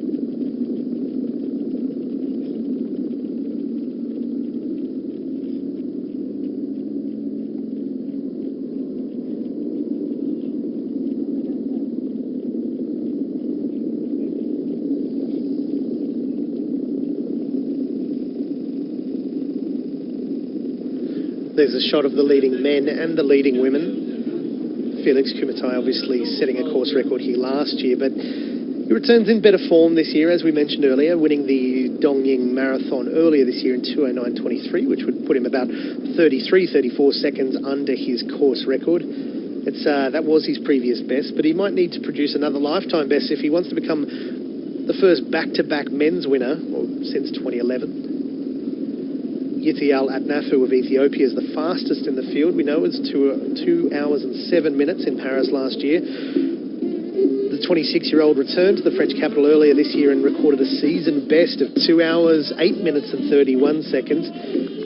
Based on this year's times, Turkey's Polat Kemboy Arakan leads the field. The two-time European 10,000-metre champion set a personal best of 2:08.14 in Paris back in April, just ahead of Adnafu, the Ethiopian as mentioned, who does have that 2:07 in his bank and knows that they can just push out, even if there is a little bit of an incline. They'll know what they have to do to get over the line.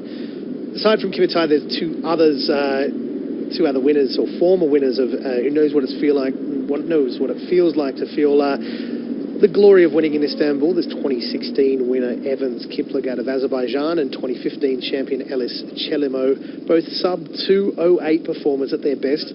They return here.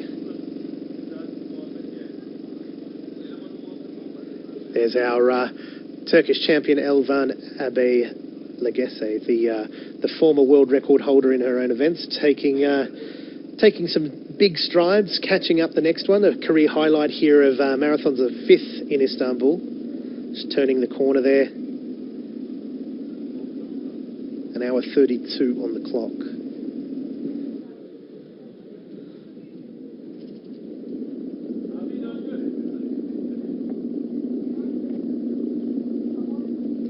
There's a couple of runners there that can do inside the 209. Obviously, we'd give them the course record as well, and have the ability to contend for the podium finish.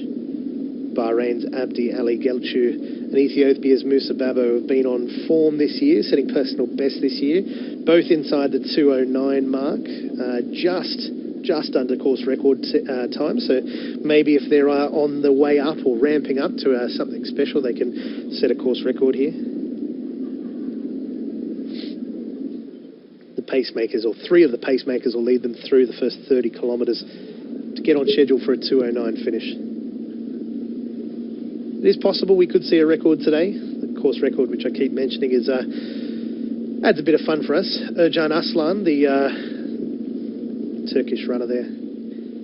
A couple of Trabzonspor football colours for those football fans who can't keep it out of their running, but still want to be part of it. There's Peter Nodorobo, the personal best of 2 hours, 14 minutes 34 in Ljubljana 2017. At 26 years old, a fair old effort to hit that mark. Obviously, the age of the runner not really being important. It's just about getting it done effectively.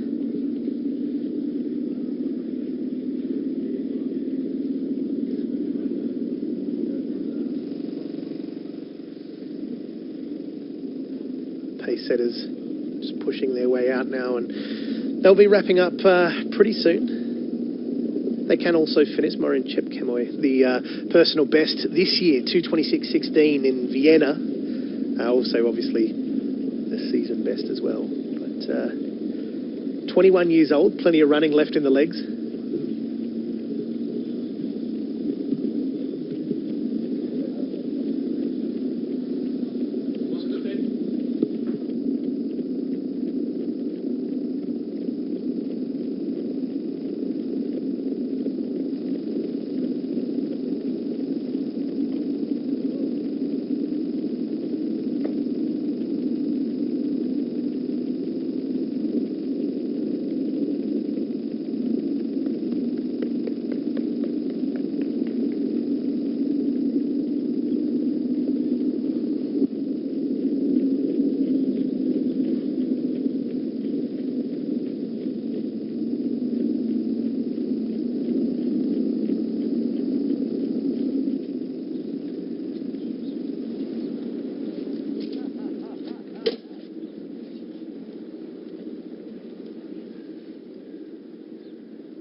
As you can see, Moses Kamei, who's the pace setter, is at 1:31.29 currently, which was at the 30-kilometer checkpoint.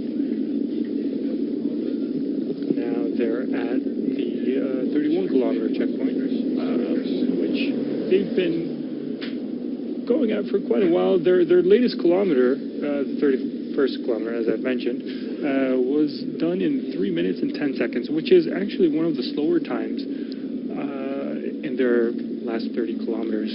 So we may be seeing a slight slowdown, a change of pace, if you will.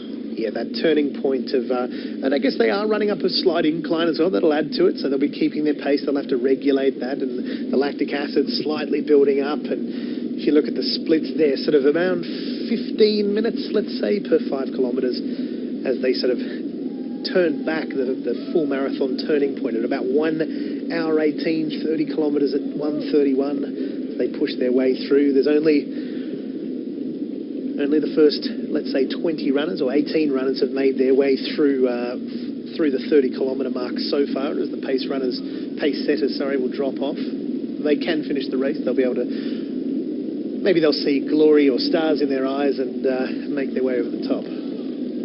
Obviously the leading men and leading women there, both together.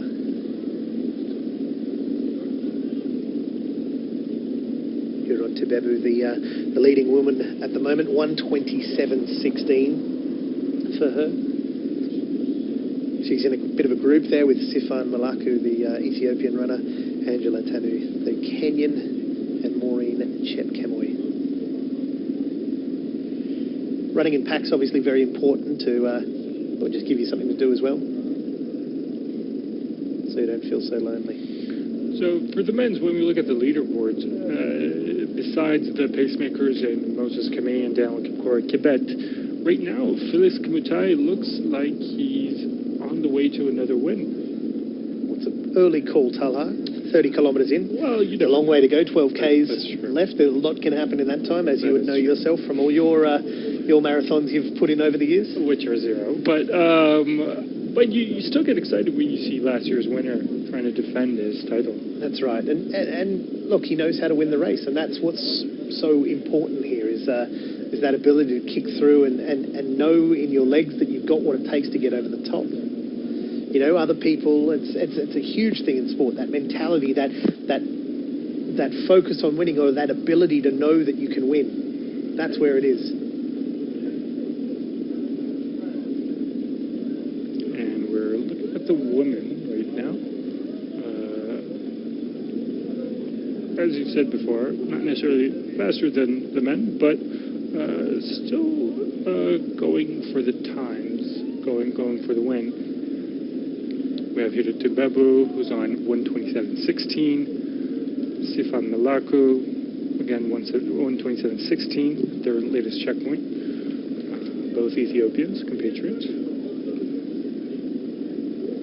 That's right. Visaline Jebkesho, the female runner, not the woman runner. She's trying to get her way back to the Olympic Games. She's run 1:29.50 for her first split, a little bit behind the pace setters.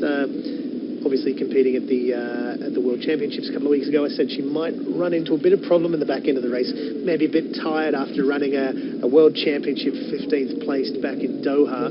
May not be at a freshness, but that won't stop anything. There's obviously other names in there that we know. Elvan Ebelegese, the Turkish runner. He's currently running in 9th, I believe. Yeah, that's correct. Merima Mohammed, the Bahraini runner, set her personal best back in 2010 of a 2:23.06. Still highly competitive, 2:27 this year. In June, that was run. Ethiopian duo of Hirat Tebebu and Fatima Sadu, also expected to challenge for the race. Tebebu finishing second in Seoul in March, beating Mohammed, coming within 30 seconds of her personal best of 2:24. Sadu, meanwhile, with a 2:24.16, and keen to improve on her third place finish here from last year.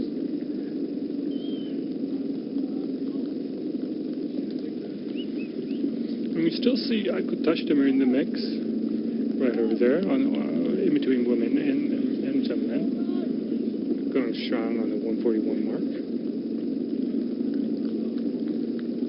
That's right. Yeah, just about to kick over into the 30K region. The leading Turkish athlete currently is Polat Kemboy Arakan. And as you said before, we have the walls of Istanbul that surrounded the city of Constantinople, which is Istanbul today. And since its founding as a new capital of the Roman Empire by Constantine the Great, they've been there, which is, for people who live around here, it's easy to forget how much history is filled on each corner. And for participants in this race, we see on one side the elite runners coming back, on the other enthusiasts hoping to finish the race, seeing how far ahead the elite athletes are, possibly 8 kilometers ahead, which is crazy to think in an hour and 42 minutes. But yeah. The Constantine the Great probably would have loved watching today, and loved a bit of a show. Usually in the Hippodrome, where we are sitting, we're right on the finish line, famous for its let's just call them parties. But back in the Roman days, fun times. Obviously times change, things move on. Now it's filled awash with cars and fans and cameras for the press conference for the victors, a podium, the medals. I can see the trophies over there getting their last minute polish. Everything coming together towards the end. Now all the runners have to do is play their part and get over the finish line. They check the time there just to see where they're at and get to know how they're feeling. Obviously the being in with the leading women, some of those male runners with some decent times behind them could help boost them along, kick them into another gear and drag them closer towards those leading male runners at the moment. And that mix is generally what people think about in terms of putting Paula Radcliffe or Mary Jepsoki-Ketani ahead of today's most women runners who run in mixed kind of situations where they do have an advantage of being in front of men. Similar to last year's winner with Chip Negatic. I mean, her record last year was pretty amazing when you think about it, especially with the current pace that the women are going at. Yep, just blew them away. Now, the pace setters, or the pacemakers, for the women's race will aim to put those leading athletes on schedule for about a 2-hour 21 marathon this time around. Obviously, 2:18:35, the record from last season. And when you look at the elite athletes' season best, none of them really do have that sub-2:20 kind of racing time. That's right. The only one we could talk about which we have, Veselin Jepkesho from Kenya. But other than her, not a lot of serious competition for that course record, for that extra $50,000. Well, that's exactly it. And that course record, obviously, is now owned by the world champion. So it's going to be hard to knock that off. Obviously, she'll be aiming for next year's Olympic Games. And I guess anyone would, in their right mind, be aiming for an Olympic Games. That's the peak of the sport itself. These guys here, obviously, if you're a young Kenyan runner, Felix Trivet would be hard-pressed to make that Olympic team. When you look at the names on show, Kipchoge just won. Could probably run as himself, run the whole marathon, and probably we can call it quits today. Let's see if he can make 2 hours or sub 2 hours in Japan. That would be a sight to behold. What makes Kipchoge's record even more interesting is among all the Olympics, I mean, the Olympic record back in 2008 is 2:06:32 by Samuel Wanjiru, by his compatriot. I mean, do you ever think, especially coming up in Tokyo, we could see a sub 2 hour kind of finishing time from any kind of athlete? Anything's possible. Anything's possible. And that's the whole point, isn't it? The human exercise in running is just about breaking those marks and continuing to smash history. And look, an hour 45 in, these guys probably aren't going to hit the sub 2 hour, considering they've got about 9 kilometres to go. In 15 minutes. In 15 minutes. Maybe they can jump on the back of that bike there or get them through or look away while they try and break history. But if you look at the progression, like an hour 45 to knock over the 33 kilometres so far, or 30 into the 34. You look back into 1979, the first Istanbul Marathon, Hassan Saylan winning that one in 2 hours 35:40. Now, I don't know where that would put him now.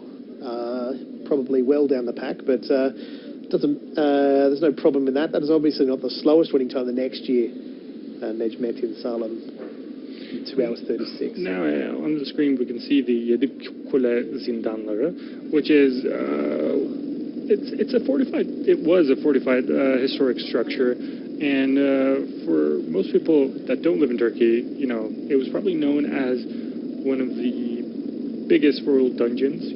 That kind of fable of Turkish prisons and all that probably came out of there. So, not really sure. Or maybe if you don't quite get the inside the timings before the organisers cut things off in about 6 hours, you might have to get stuck in there. So a little more enthusiasm or encouragement, let's say, for the runners there not to get locked up in Talha's dungeon. Now, on one side we have the leading men, and on the other side we have the leading women. Here at Tibebu, still going strong. Her latest check mark at the 30-kilometer set mark was an hour 41:53, and looking like she could take that as well. At the same time, there are 5 other runners who had the same time, 1:41:53. But you never know. As we can see on the screen there, a lot of locals running, not entirely at the same pace as we just saw from the elite runners, but still trying their best. Doing what they can to get over the line. Now, a Turkish athlete hasn't won the race in about in 2 decades. Since 1994. That's right. So we've had 11 Turkish winners, 29 foreigners, obviously 13 Kenyans and 7 Ethiopians, really making their mark felt across this race. Now, obviously Great Britain's winner back in the old days, or probably won't appreciate me saying that, but a few years ago it was Ian Thompson in 1983. His marathon record of 2 hours 32:35 that he set here, set him up for quite a career in the race. Obviously, Commonwealth Games gold medalist, still holds the Commonwealth record for the marathon. 1974. That time was 2:09:12, which is faster than the course record here in Istanbul, right, which is fascinating.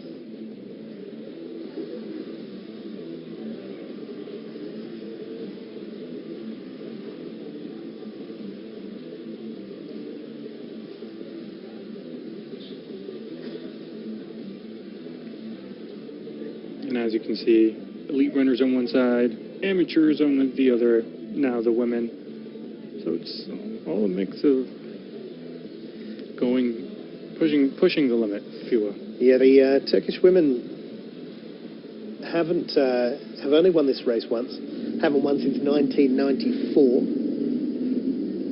Obviously, they'll be hoping for the best there. Elvan Egbelagese, she'll be hoping she can pick up the pace slightly. She's not quite yet at the 30-kilometre mark. The first of the women are now starting to, or the first group have passed a couple of minutes ago. And as you look at the men's times on the screen right there, top 5 runners with Felix Trivet, last year's winner, on top, all recording the same time. So when we come to the incline at Sultanahmet, which is, I think, the 5th time I'm saying this, it could be a sprint for the finish line. Well, that's the break, isn't it? That's how you sort of push yourself home and make the make or break time to get over the top. 35 kilometres in now, or just over, Felix Trivet, hoping to sort of retain that. Getting a bit more water on board as the leading women and the pace setters trying to get their way, just get that last intake. There's not long to go now if you think about it. For the men's, they're over 35 kilometres. They're now on track for a 2:09:11, which would obviously break the course record, but there's so many variables left. They'll start to look around, they'll start to have their last chats with each other as they try and get their way into a winning position. It's almost like horse racing, Tala. You just have to sit on the shortest amount of space that you have to run, sit on that inside, let the others do the work for you, and then when you see your moment, you have to seize it. You just have to take it and go for it. And obviously for the top 5, not necessarily that big of a deal in terms of making the Olympics or not, being able to compete in the Olympics or not, because the top 5 finishers at a IAAF gold label marathon are allowed to go to the Olympics. But for the people after them, that mark that they have to meet in order to be able to go to the Olympics is 2:11:30. So it doesn't really seem like anyone else other than the top 5 could actually be in that standard of, trying for Olympic glory. Well, yeah, sitting at an hour 51 now. They should be crossing potentially the 40-kilometre mark. Not too far from now. A couple of kilometres left. 2:09:15, they were projected at the 36-kilometre mark. So it's getting slower and slower. It is slowing down. Incline is showing its effect. Yes, that's right. That's sort of the changes in the scenery, the changes in the sort of elevation. There's a few people down in Besiktas having a bit of fun, a few flags out. Probably not setting the cracking world record pace we were hoping for, but as they make their way down, maybe stop off in the Besiktas fish market for a little taster on the way through, get the energy any way you can, a bit of kokoreç on your way down to the stadium. It's the best season for fish right now, so perfect time to do it. When you look at the men's top 4, you got Felix Trivet, you got Yital Atnafu-Zerhun, Peter Kouemu Notorobo, and Cosmas Jairus Birech, all at the same time, all competing for that big $50,000 win. And you never know. The race is getting pretty exciting, especially with the pacemakers out of the way. Now it's Every man and woman for themselves. Yeah, every step, every stride matters. And also the sort of the mental element of watching these runners come past you the other way, knowing that, okay, we're getting there, we're getting close. Probably the best part of about 20 minutes to go for these guys, and they know that they're just chewing up those meters. A slight little decline there, that'll help the legs, give them a chance at a bit more air, suck in the deep breaths and just sit on that inside lane. Hopefully not go in the Eurasian tunnel that'll take them across to the Asian side. That'd be a wrong turn, yes. And when you look at the current climate of the race in terms of incline, decline, I mean, most runners like to race at more like flat marathons, either it be Berlin, London, Dubai. That's where they try to, go for their personal best. And right now, I mean, in that stretch of flat asphalt, if they do want to win, that was where the race was won, basically. And it's all left for the last 10, 15 minutes or so. That's right. They'll start, they're just over the 37-kilometre mark now, and the leading men are starting to just pull away a bit more. They're dropping off just a couple in that front pack now, that leading pack. Felix Trivet obviously knows how to win here. And on the women's side, got Hirot Tibebu, Ethiopian, and Sifan Melako, another Ethiopian runner. Both on the same times and both vying for that special win here in Istanbul.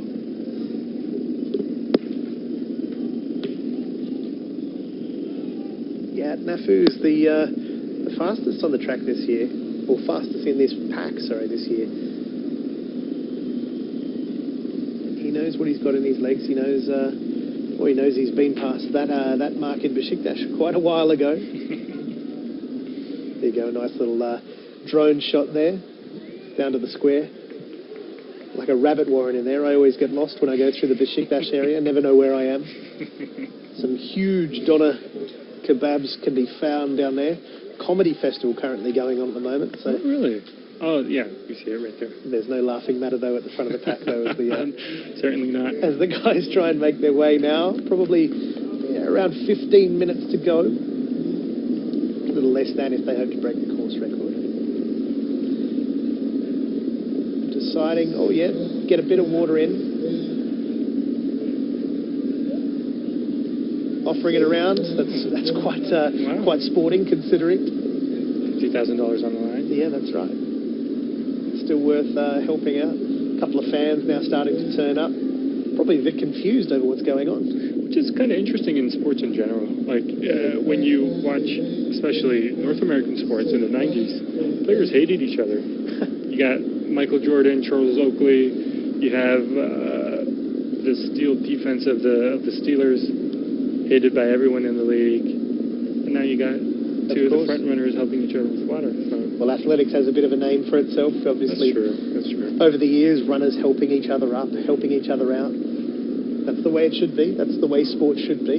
And I guess the respect comes from everyone's journey being very hard, being tough. Running 42Ks, it's not easy at all. There's a brothership, kinship in there, and those front runners. They probably know each other from the circuit. They've spent plenty of hours running along together. I look back at the Galata Bridge, some of the, I won't call them stragglers, that's probably a bit unfair. But stragglers compared to these guys here.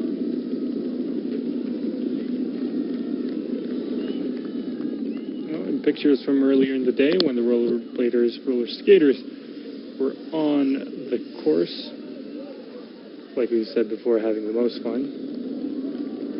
Probably tucked up in bed by now. Probably. After an early start. Big breakfast. Big breakfast. Yep. Nice snooze.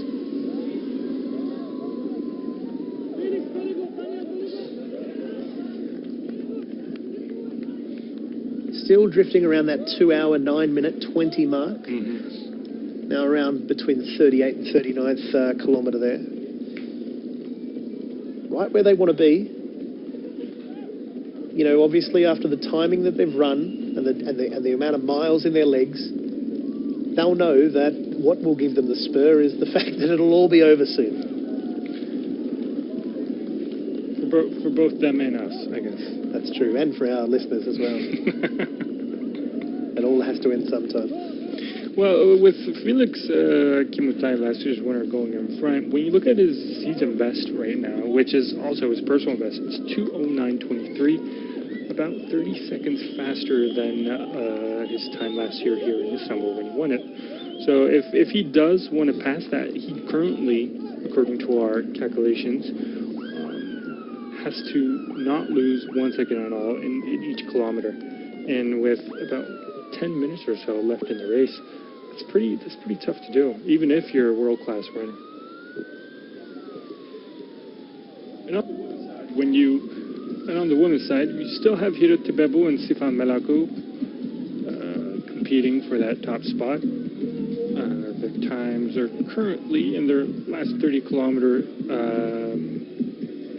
relay was at 1:41.53. Obviously, they're hoping to be in there under 2:21. The course record at 2:18.35. So they'll probably have to kick it up a few notches if they want to break a record here. But obviously, as they turn the corner into Sultanahmet, they're going to be more and more fans cheering them on, trying to bring them home. That'll give them a spur. That gives them that last jolt of energy. They'll know that they're getting closer, and they'll know that if they want the money, they'll have to get it. Yeah. It's the passing around the water bottles and helping out your friends is all well and good, but if you want to win the race, then all that gets pushed aside.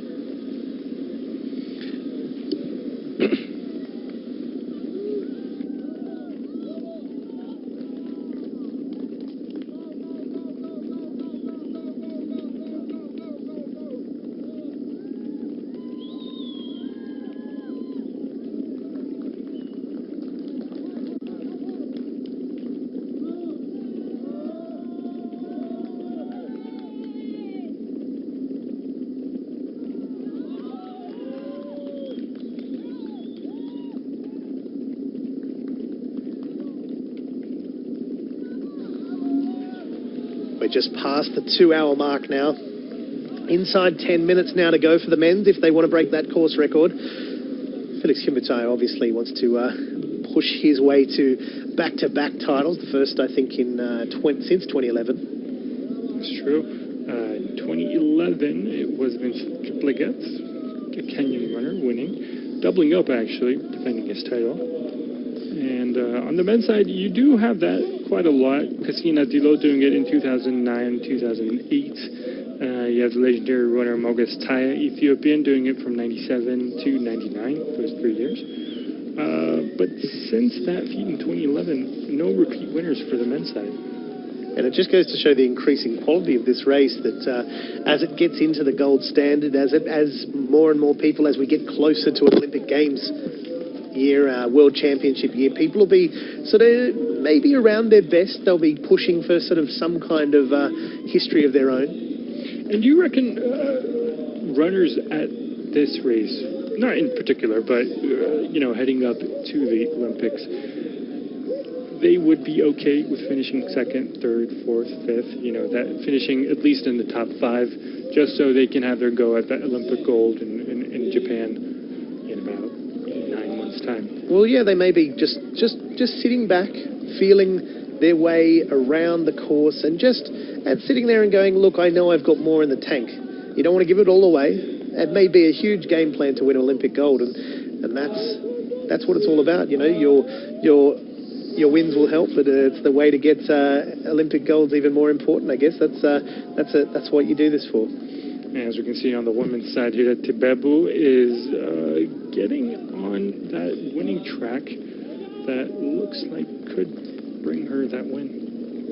And of course, the last 7 kilometres of the marathon, the hardest bit. This is what they've done the training for. This was what sets them apart from the other runners. On the men's side, you can see Felix Trivet looking back, looking who he was competing with. We obviously can see in the background the old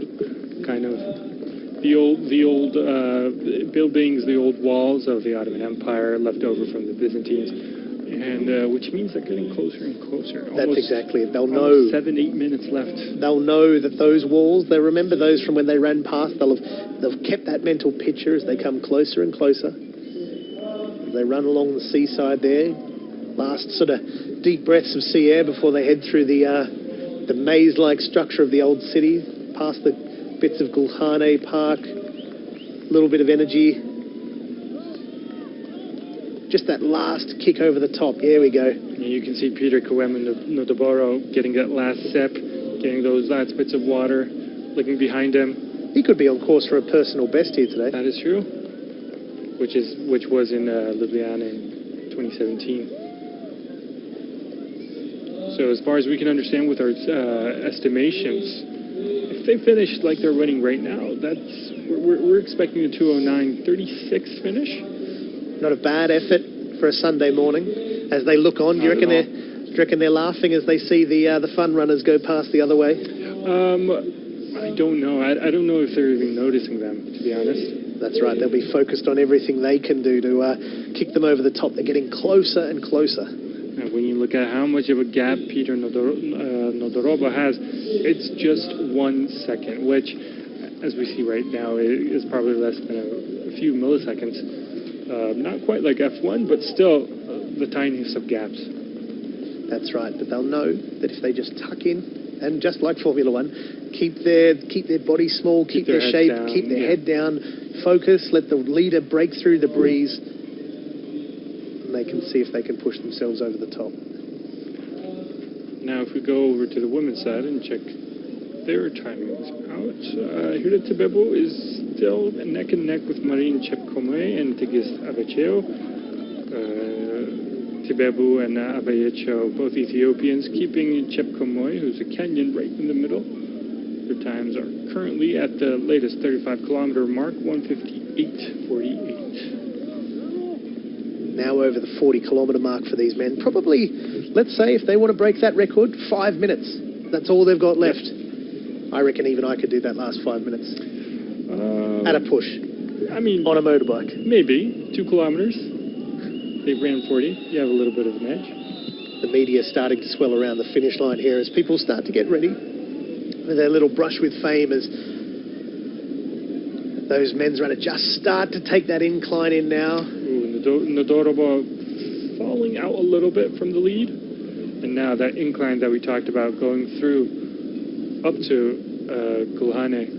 Kimitai just taking the edge there now, and they're just sort of flattening out. There's barely anything in it, but what a lot of runners will do is they'll create a bit of space, they'll create a bit of a diversion, they'll move away as they trot through Gulhane Park, just trying to put something into the mind of the other runners there, that they may just have that edge, that they may just break them mentally in those last few kilometres or those last few 100 metres now, where we're talking about small little margins now. Anything you can do to get yourself over the top there. Now going through Gulhane Park, the 4-person group has now dwindled down to 3. Yes, they've broken another one away. 3 just people couldn't left. maintain that pace. 3 people left, just under 2 kilometres. At Mafu there, obviously the fastest of the year. Felix Kumatai and Nodorobo, all there, all in 2:02 at the 40-kilometre mark. So they've really just got to, well, it's almost a sprint finish after 40 kilometres, after 2 hours and 6 minutes of running. They've just got to get up the hill and through the park as they try and bring it home. Now on the women's side, you still have Ayude Tibebo, the Ethiopian runner, keeping the lead. Now on the men's side, where all the intention is right now, with less than 2 minutes left. Oh, and you see the attack happening? That's a nice little attack there, pushing his way ahead.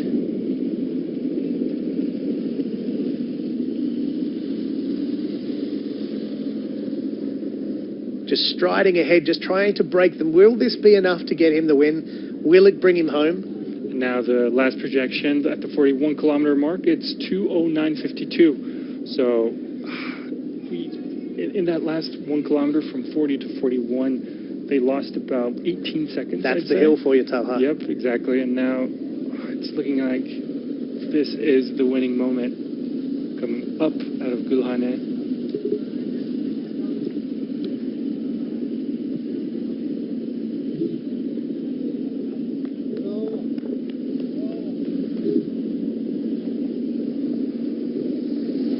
few hundred meters left now, turning through the entrance of Gulhane Park.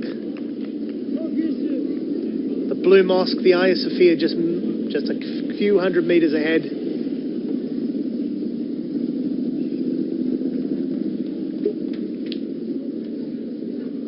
Let's make it or break it time. Course record, $50,000 on the line.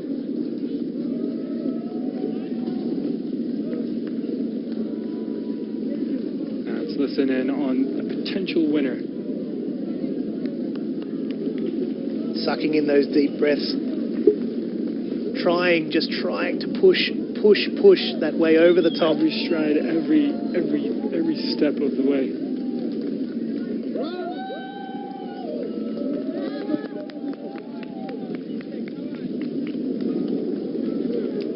Daniel Kipkore Kibet pushing his way around the corner. Last minute or so. Time is on his side. He's broken the lead from the rest. It's gone from a pack of 4 to a pack of 3 to just 1 now. There's the Hagia Sophia in the background. Coming around the corner. We're seconds away from the winner of the 41st Istanbul Marathon. But the question is, will he break the course record? Can he break the course record? Now onto the last straight. Fans milling around. 40 seconds away.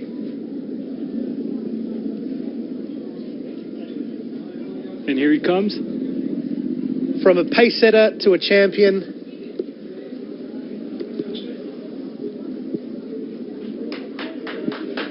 The 28-year-old, the 29-year-old coming home now. The pace setter takes the win, takes the 41st Istanbul Marathon. Fantastic timing. What an effort. Bows down in celebration, in exultation. Second place. Comes across the line. At Nafu Zerihun, the Ethiopian finishing in 2:09.57. We have, we believe, a course record for the men. Peter Kwemoy Nodrobo, the Kenyan, finishing in third at 2:10.09. We'll be happy with that. You can be absolutely sure.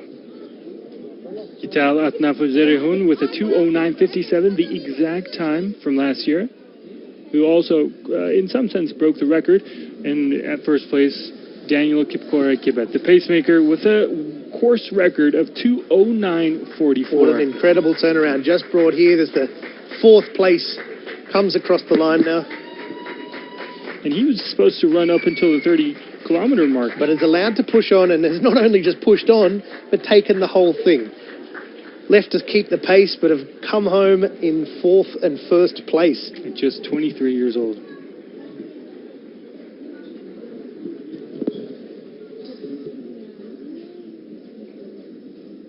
And last year's winner, Felix Kimutai, finished at 2:10.50. A good minute, under his time from last year. Especially devastated, I'd imagine. Well, the celebration of just finishing enough for many, but for the people at the top end, they want that $50,000. They want that victory. Daniel Kipkore Kibet. Can you believe it? From pacemaker to champion.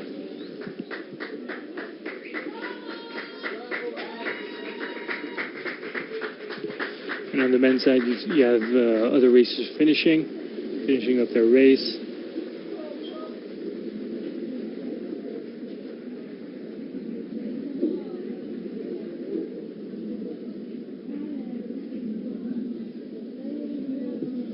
When you look at the winner, Daniel Kibet's times from this year, in February he raced in Seville, finishing 5th.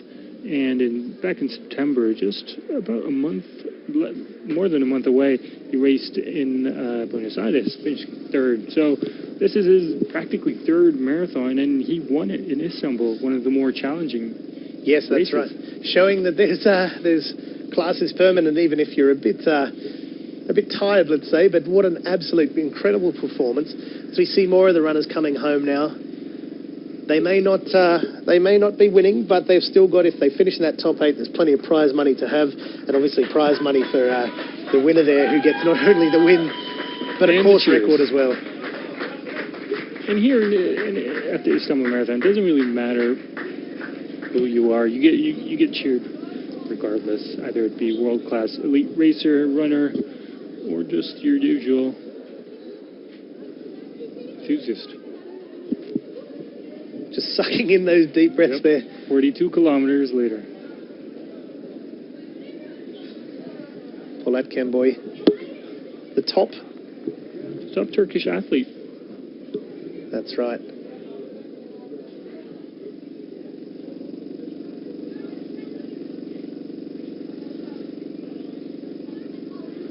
Polat Kemboy finished in the 6th spot, just out of that Olympic contention time.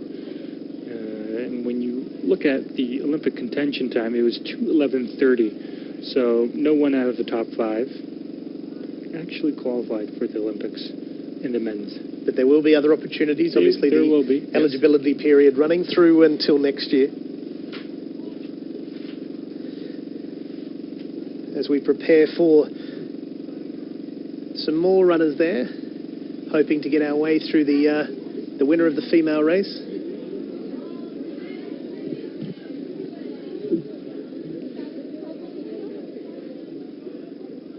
And what a resilience you can see on the left side. It's all about personal stories, personal journeys.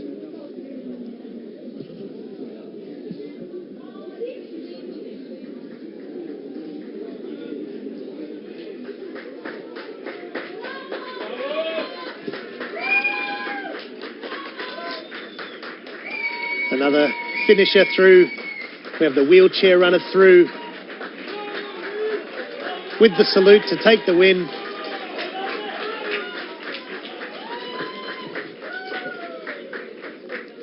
What a fantastic sight there. Here's the Söylemez as well, finishing up the Turkish male athlete.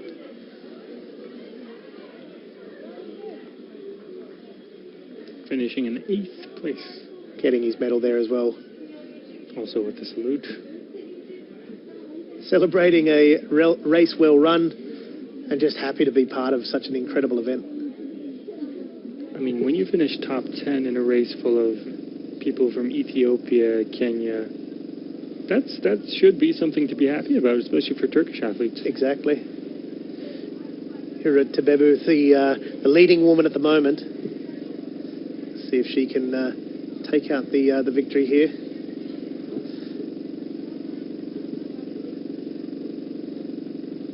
Hitting 2:15.50 for the 2:15.45 for the 40-kilometre mark. So just under 2 kilometres left. There's a chance there for an extra little intake of water, a little bit more energy.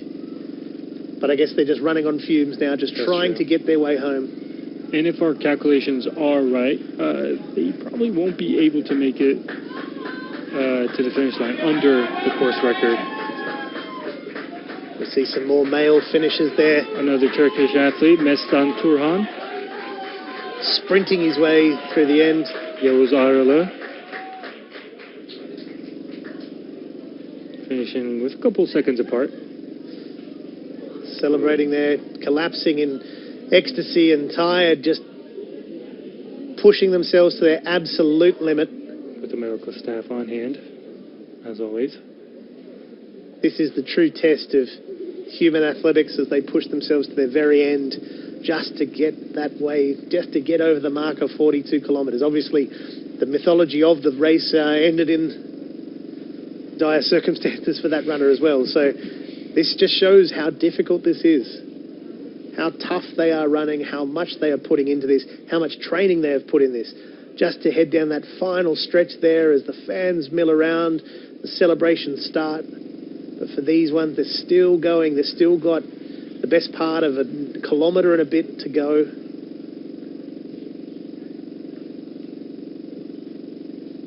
With Hirut Tibebu leading the way for the women. Yes, the Ethiopian runner just trying to get that final bit over the top. And on the men's side, we see Evan Skiplaget, if I believe, Azerbaijani runner, looking to finish under 2:18 possibly, as we see him right now. Here at Tebebu, obviously. Just over 2:18, sorry. Here at Tebebu, obviously setting a personal best. 2:23.35 back in Shanghai 2 years ago. Time this year, best time this year of 2 hours 24 and 5 seconds. Be hoping. Oh, almost went the wrong way there. But up the hill, and that's the main thing. Just that last incline to bring her home, to take the women's title. The pace setter there pushing out ahead. And on the men's side, you have another Turkish athlete, Bekir Karayel, finishing up his race. Entering the gates there of Gulhane Park.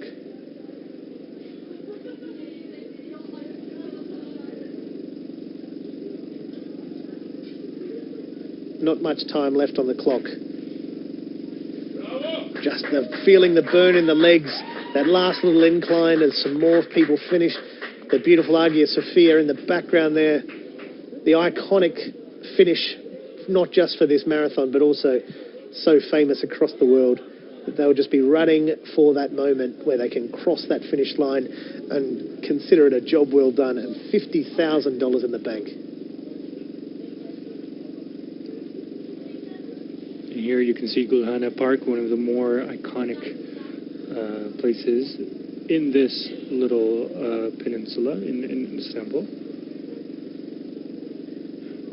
They might have time afterwards to take a walk through and think about where they won that race, as we see the last climb through, view of what they've seen, of what they've run through, of what they've experienced so far this morning in the last 2 hours and 20 minutes effectively.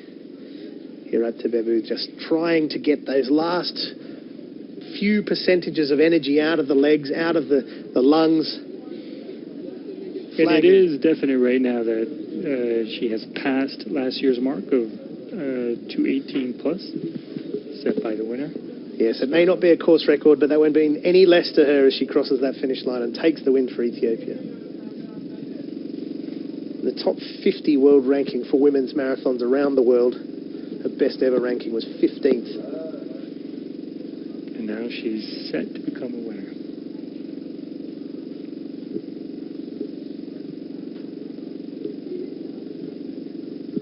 Second place is also her countryman, or countrywoman, Abayechu. As we see another finisher here, crossing the line. Taking in some water, feeling that back. It's not a place to start with a sore back. You've got to push through that pain and just get your way through. For Can Hussein, the Turkish runner. Here we go. Here's the finish line. This is what they're all looking for. The last stretch. The last stretch through the park. Taking in all the last bits of oxygen that she can. She knows she can do it. She's done it before. Not far off her personal best at the moment. She's just crossing out of the park now. She'll need to push pretty hard if she wants to get there in that last bit, just to get a personal best or a season best even. We're past the course record, but we could see something special for the 24-year-old.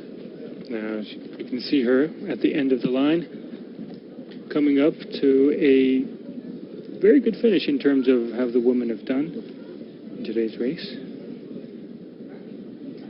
Still pushing that slight last incline, really just pain in the legs, but knowing exactly what she has to do if she wants to take the Istanbul Marathon in the women's class. Especially after 30 kilometers of running in a flat surface. That's it. It'll really take it out of them, that last bit, and that's maybe why we're seeing a couple of people getting over that finish line and really sucking in the deep breaths. The temperature will drop. They'll be frightfully cold after all that exercise, all that running, all that energy expended just to get through to 42 kilometers. Now they're almost there. They can almost taste it. They're just there, seconds away from the win.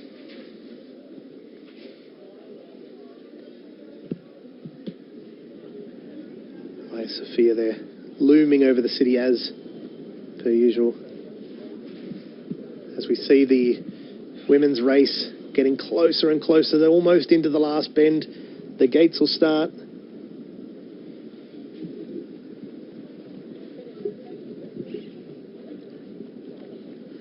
Blue Mosque, there's the scene for Hirat to come home. The fans clapping on that final straight. The gated part means that she's getting closer and closer to that finish line. 2:23.13 so far. She'll need to push it. She wants to get her season best. A clap starting from the crowd. And very close to her personal best, I believe. That's right. 2:23.35, the personal best. And if she can cross it now, there you go, Talha. We have the women's winner, Hirat Tibebu, the Ethiopian, the winner of the 41st Istanbul Marathon for the females. 2:23.40. Just 5 seconds away from her personal best, but... And just at 25 years old. That's right, mate. Season best for her as well.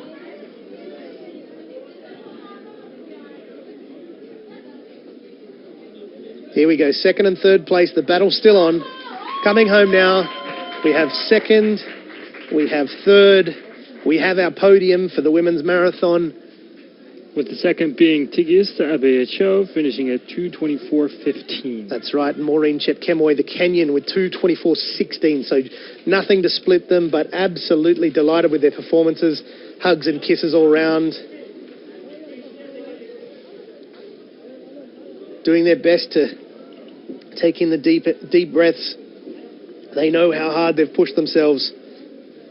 Absolutely wrecked after what was a really good pace there from the women's race, really driving their way through.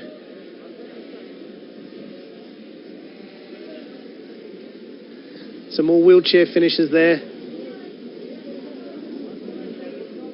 Angela Tannoy, the Kenyan, his personal best is 2:25.37. Not going to meet that here. But not going to meet that here, but still... Top 5 finish. Top 5 finish puts her on track for an Olympic time if she's called upon, as she celebrates getting over the top. And we haven't mentioned the way the times are calculated is very high-tech. Every racer, similar to the Bosphorus swim, has a special kind of chip that every tied to their shoelaces, I believe. Yes, exactly. That every time they pass through specialized mats, they get timed automatically. So no kind of worry of malfunctions or someone not necessarily, doing their work. So all these times you see here right now are on the dot and very reliable, I'd say. Well, that's right. As the technology of the runners increases, so too does the technology used to time these people down to the smallest margin. And scenes from today at the start, flags from Palestine, from the East Turkey, I believe, the East Turkestan, in the Chinese region. Thousands of people. Yep, the start line there. They'll be well on their way. They're having their part of the day as well. Not only is it about the big timers, the big $50,000 winners. We've got all sorts making their way around Istanbul on the roads, over the bridges. Some doing it for the gram, as you said before, and some you've got to tell her. You have to. Maybe we should do it next year. No, yeah. Maybe I'll see you there. As the last of the, well, no, let's not say the last. They look like they're well into their stride by now. Some having a little bite to eat. Keeping their energy levels up as they go through the city. Some dressed in hoodies, some in fancy dress. Everyone enjoying themselves, and that's the main thing. I'm sure running a whole marathon with a flag probably isn't the easiest thing, but I'm sure they're still doing better than I am.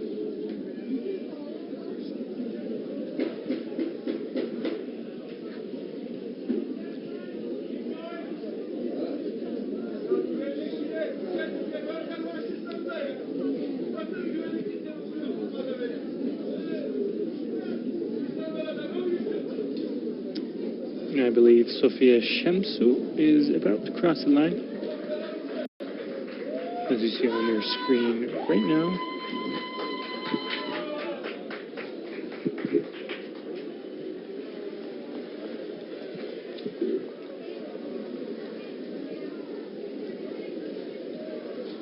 And as we start to wind down, we're just waiting on our top female runner here.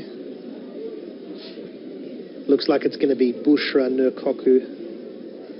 Got through the 40-kilometre mark at 2 hours 27:31, so no automatic Olympic qualification, but being the top Turkish runner will not hurt her confidence at all. Her best result this year was at Hamburg, finishing 13th with a time of 2:35:54.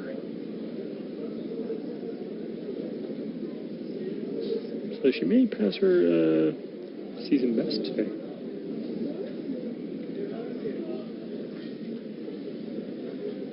That will certainly be pleasing for a job well done so far, as we see more people sort of enjoying their walk. Not quite at the pace we were hoping for. Bit of Istanbul traffic for them there. But this is for Istanbul people living in Istanbul.